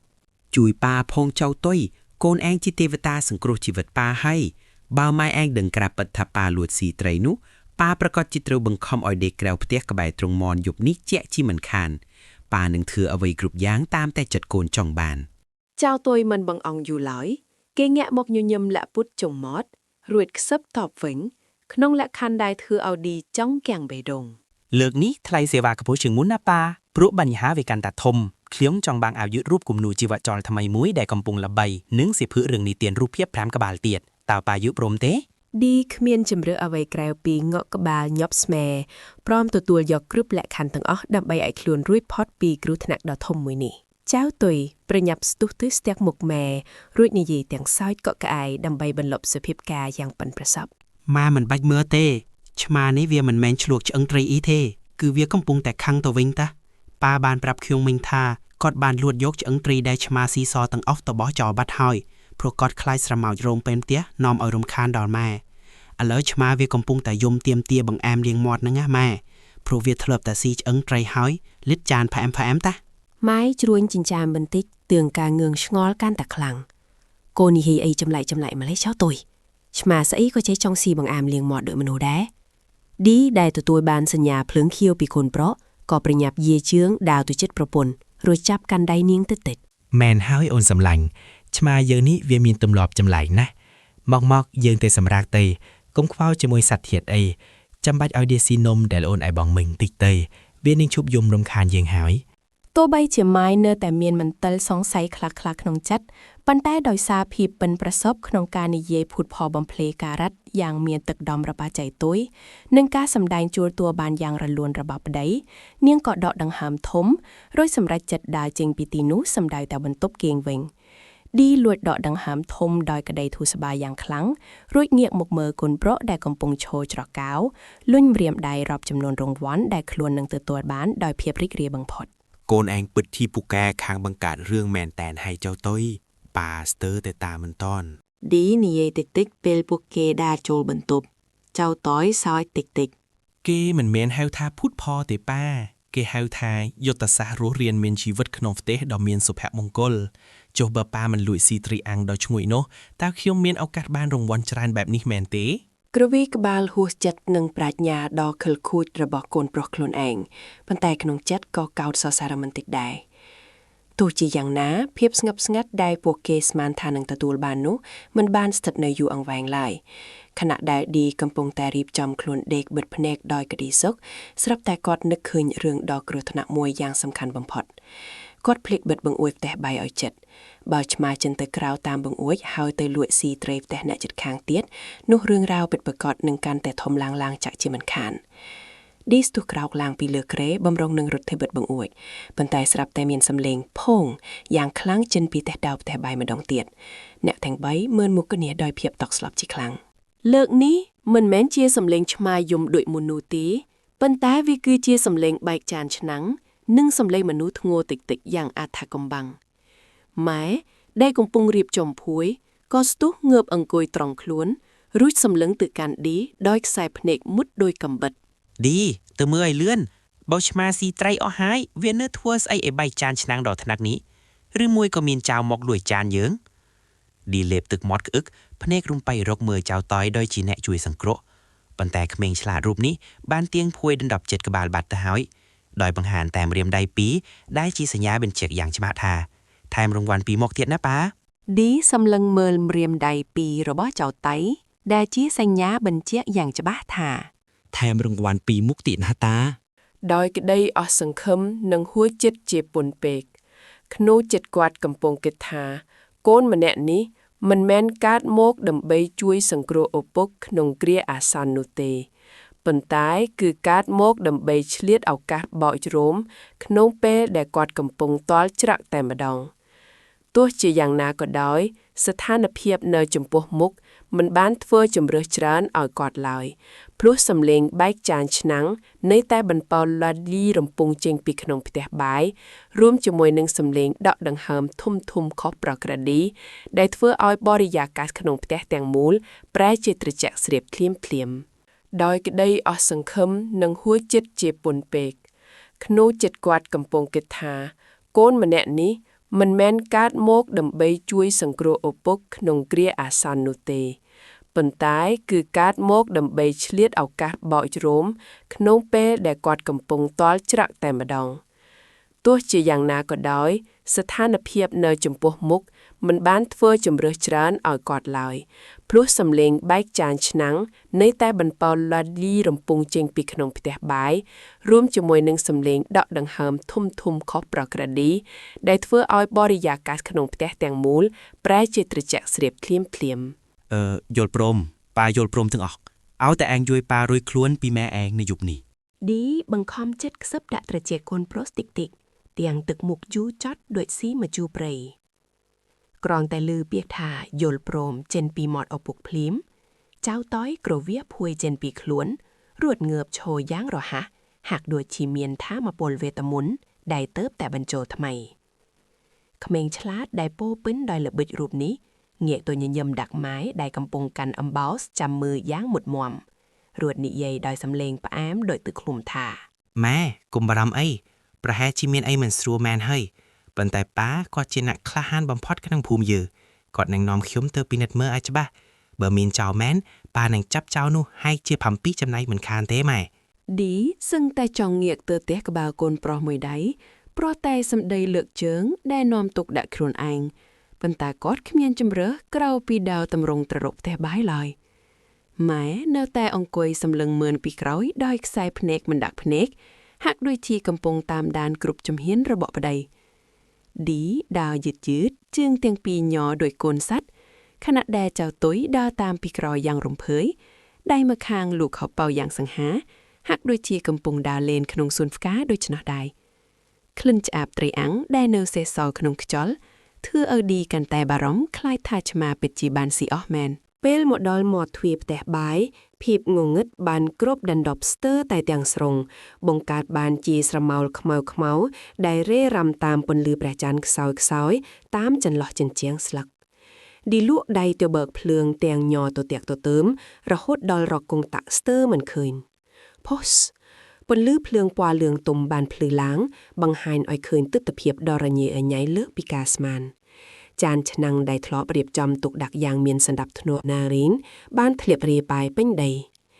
ប៉ុន្តែអ្វីដែលធ្វើឲ្យឌីនិងចៅតុយបើកភ្នែកធំស្ទើរតែលៀនចេញមកក្រៅនោះគឺវត្តមានរបស់ភ្ញៀវមិនអញ្ជើញមួយរូបដែលកំពុងអង្គុយលើតុបាយវាគឺជាអាព្រូសឆ្កែបង្គោលរបស់លោកមេភូមិដែលលុបចូលតាបង្អួចដែលឌីភ្លេចបិទឲ្យចិត្តហើយអ្វីដែលហួសចិត្តបំផុតនោះគឺក្បាលរបស់វាបានជាប់ណែននៅក្នុងឆ្នាំងដីដែលម៉ែទុកសម្រាប់ស្លបញ្ជូរត្រីកែសំឡេងធ្ងរតិចដែលពួកគេបានឮពីមុនមកគឺមកពីសត្វឆ្កែដ៏កំសត់នេះព្យាយាមដកក្បាលចេញពីឆ្នាំងប៉ុន្តែរត់តែរើក្បាលវារត់តែជាប់ណែនហើយចានឆ្នាំងផ្សេងទៀតក៏ត្រូវបានវាក្រវីក្បាលបោកបែកបន្តបន្ទាប់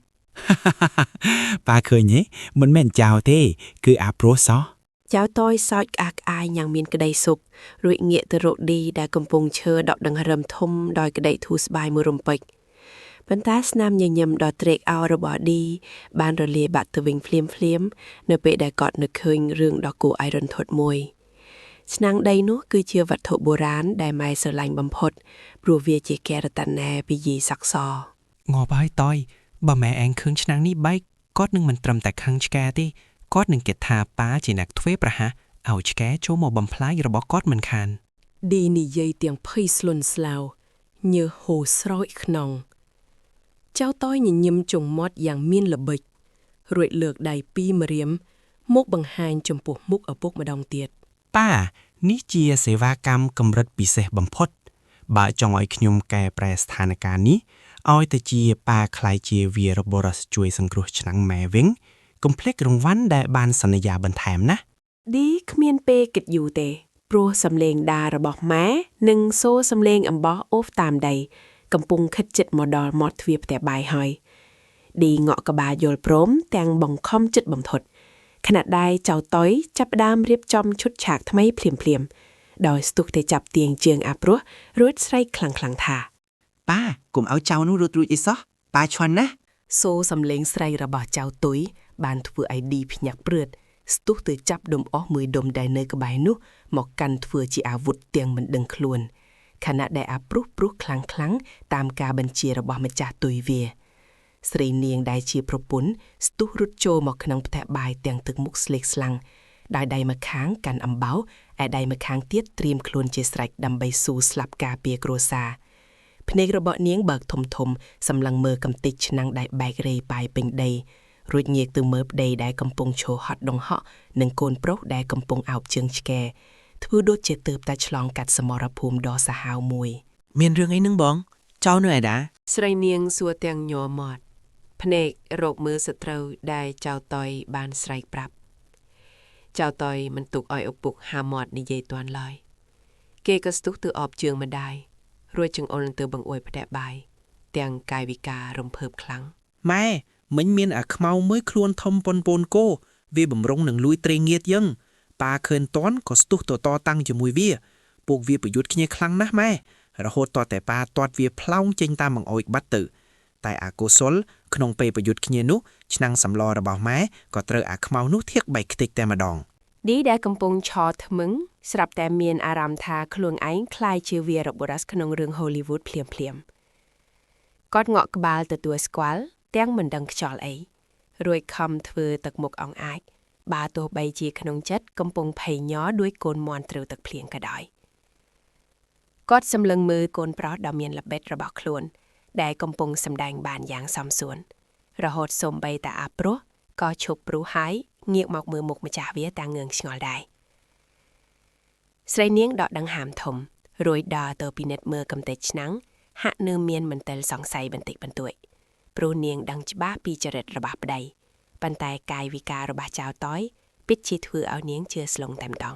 ពិតមែនណាបងជុកបងមានរបួសត្រង់ណែផាត់ ស្រីនាងសួរដោយក្តីបារម្ភព្រមទាំងដើរមកស្ទាបអង្អែវស្មារបស់ឌី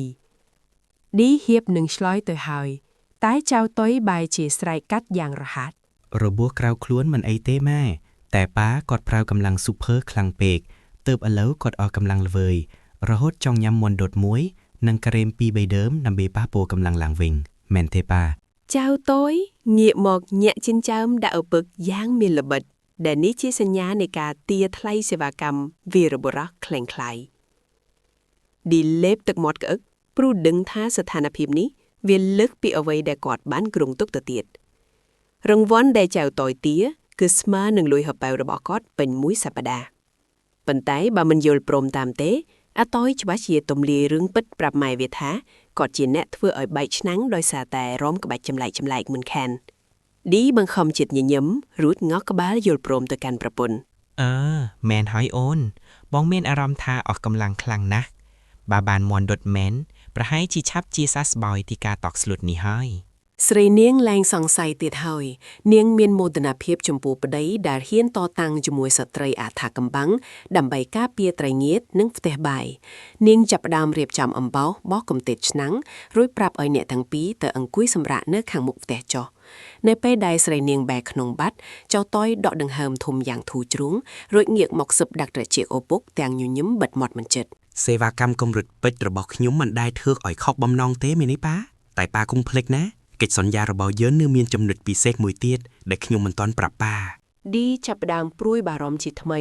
ព្រោះទឹកមុខរបស់ចៅតុយនៅពេលនេះហាក់ដូចជាកំពុងរៀបចំផែនការធំជាងមុនទៅទៀតគាត់ដឹងច្បាស់ថាកូនប្រុសម្នាក់នេះមិនមែនជួយគាត់ដោយឥតគិតថ្លៃនិងបញ្ចប់ត្រឹមមន់ដុតមុននោះទេប៉ុន្តែចៅតុយប្រកាសជាមានល្បិចអីថ្មីដែលធ្វើឲ្យគាត់វិលមុខជាងមុនមិនខានខណៈដែលសំឡេងម៉ែរបស់គេកំពុងស្រែកហៅពីក្នុងផ្ទះបាយមកវិញនៅពីសម្ដីដែលធ្វើឲ្យឌីស្ទើរតែលូតចេញពីកៅអី បងឌីមិនក៏កូនតុយវាប្រាប់ខ្ញុំថាបងលាក់លួយទុកក្រោមខ្នៅទិនស្រាផឹកម្នាក់ឯងមិនឲ្យខ្ញុំដឹងអញ្ចឹង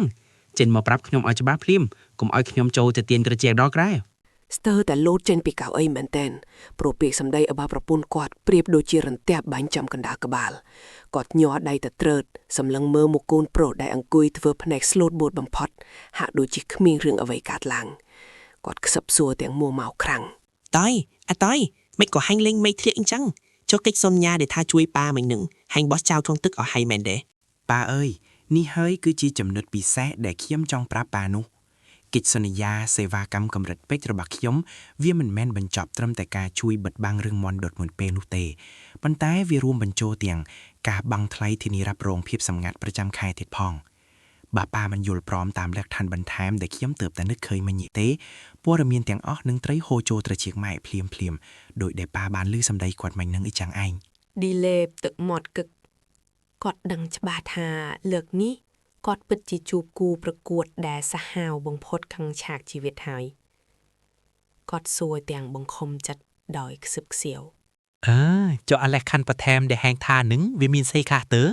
ប្រាប់ឲ្យលឿនមកមុនពេលម៉ែហែងកាន់វែកជិនមកដល់ទីនេះ ចៅតុយលើកគម្រាមដៃរាប់បញ្ជីវែងអន្លៃ ទី1រកពេលម៉ែឲ្យលុយប៉ាទិញម្ហូបប៉ាត្រូវកាត់ភៀកលីប10ភាណយមកឲ្យខ្ញុំទុកទិញសិភៅអានទី2ប៉ាត្រូវឈប់ប្រោយខ្ញុំឲ្យទៅទិញស្រាទាំងយប់អធ្រាទៀតហើយទី3ដែលសំខាន់បំផុតគឺប៉ាត្រូវចុះកិច្ចព្រមព្រៀងសន្តិសហវិជ្ជមានជាមួយខ្ញុំគឺមានន័យថាបើថ្ងៃក្រោយខ្ញុំធ្វើខុសអីមួយប៉ាត្រូវជួយបិទបាំងម៉ែដោយដែលខ្ញុំកំពុងជួយប៉ាឥឡូវនេះដែរ ឌីស្ដាប់ហើយចង់ទុនជង្គង់ដួលផ្ងាជើងព្រោះកូនប្រុសរបស់គាត់មិនត្រឹមតែមានល្បិចប៉ុណ្ណោះទេថែមទាំងចេះបង្កើតប្រព័ន្ធការពារខ្លួនឯងយ៉ាងរឹងមាំទៀតផងក្នុងខណៈដែលឌីកំពុងស្តាក់ស្ទើរម៉ាចៅតយក៏ដើរចេញពីផ្ទះបាយមកដល់មាត់ទ្វារបាត់ទៅហើយដៃម្ខាងកាន់វែកឆាឆេះងុំសម្លឹងមើលប្តីដោយក្រសែភ្នែកកាចសាហាយប្រៀបដូចជាមេខ្លាឃ្លានសាច់ឌីប្រញាប់ងាកក៏រកចៅតយក្នុងនៃអង្វរកជាចុងក្រោយចៅតយងើបអូភ្លាមរួចនិយាយទៅកាន់ម៉ែថា អូម៉ែកុំខឹងប៉ាអីមិញខ្ញុំគ្រាន់តែចង់សាកល្បងមើលចិត្តប៉ាទៅប៉ាប្រាប់ខ្ញុំថាគាត់ចង់សន្សំលុយឲ្យបានច្រើនដើម្បីទិញខ្សែមាសជូនម៉ែនៅថ្ងៃខួបអាពាហ៍ពិពាហ៍ខាងមុខនឹងណាគាត់ខ្លាចម៉ែដឹងមុននាំតែមិនភ្ញាក់ផ្អើលទើបគាត់ខំលាក់យ៉ាងសម្ងាត់បំផុតរហូតដល់ខ្ញុំផន់ច្រឡំថាគាត់លាក់ទុកទិញស្រាផាក់ទៅវិញ ឮសម្ដីដ៏ពិនប្រសប់របស់កូនប្រុសទឹកមុខដែលធ្លាប់តែកាចសាហាវរបស់ម៉ែចៅតូយក៏ប្រែជាទន់ភ្លន់ញញឹមបិទមាត់មិនចិត្តភ្លាមគាត់អេះអៀនរួចនិយាយទាំងសម្ដីផ្អែមល្ហែមថា អូយបងឌីអាងនេះចង់ធ្វើសប្រៃប្រពន្ធសោះមិនប្រាប់កូនឲ្យត្រង់ចាំបាច់ឲ្យវាផន់ច្រឡំរាយការអញ្ចឹងតោះទៅញ៉ាំបាយកុំឲ្យត្រជាក់ហ៎ថ្ងៃនេះអូនស្លមកជូរគ្រឿងដាក់មាន់ដែលបងទិញមកហ្នឹងឆ្ងាញ់ណាស់ បន្ទាប់ពីម៉ែដើរចូលទៅវិញឌីដកដង្ហើមធំធូរទ្រង់ដោយគេលើកធ្នមចេញពីលើក្បាលគាត់យ៉ាប់ដៃជូតញើសលើថ្ងារួចងាកមកសម្លឹងមើលកូនប្រុសដោយក្តីកោតសរសើរលាយឡំនឹងការហួយចិត្តជាខ្លាំងអញទទួលស្គាល់ថាហែងពិតជាគ្រាប់ពួយពូកាយពិតមែនណាតូយអើយប៉ាចាញ់ហែងដោយអស់ចិត្តឲ្យលើកនេះឌីនិយាយទាំងសើយតិចចៅតូយសើយក្អាក្អាយរួចឆ្លើយតបវិញយ៉ាងស្រស់ស្រាយ មិនអីទេប៉ានេះគ្រាន់តែជាការដោះដូរគ្នាដោយយុត្តិធម៌ប៉ុណ្ណោះប៉ាជាគ្រូបង្ហាត់ខ្ញុំឲ្យចេះប្រើប្រាជ្ញាឥឡូវសាស្ត្រម្នាក់នេះគ្រាន់តែយកវាមកបង្ហាញជូនគ្រូវិញតា ចំពុកចុងក្រោយនៃរឿងរ៉ាវលបងប្រាជ្ញានេះបានបញ្ចប់ទៅដោយបរិយាកាសដ៏រីករាយនិងស្នាមញញឹមពេញផ្ទះឌីបានរៀនសូត្រថាការមានកូនឆ្លាតដោយចៅតូយគឺដូចជាមានអាវុធដ៏មានឥទ្ធិពលមួយនៅក្នុងដៃបើប្រើមិនស្រួលនឹងត្រីមុតដៃខ្លួនឯងមិនខានប៉ុន្តែយ៉ាងណាក៏ដោយគាត់មានមោទនភាពបំផុតដែលឃើញកូនប្រុសរបស់គាត់មានភាពរហ័សរហួននិងចេះដោះស្រាយបញ្ហាបានយ៉ាងល្អបំផុតចៅតូយនិងឪពុកឌីនៅតែបន្តរស់នៅយ៉ាងចុះសម្រុងគ្នាដោយមានការយោគយល់និងការចរចាលក្ខខណ្ឌថ្មីៗជារៀងរាល់ថ្ងៃដើម្បីរក្សាសុភមង្គលនៅក្នុងគ្រួសារតូចមួយនេះជារៀងរហូតតទៅ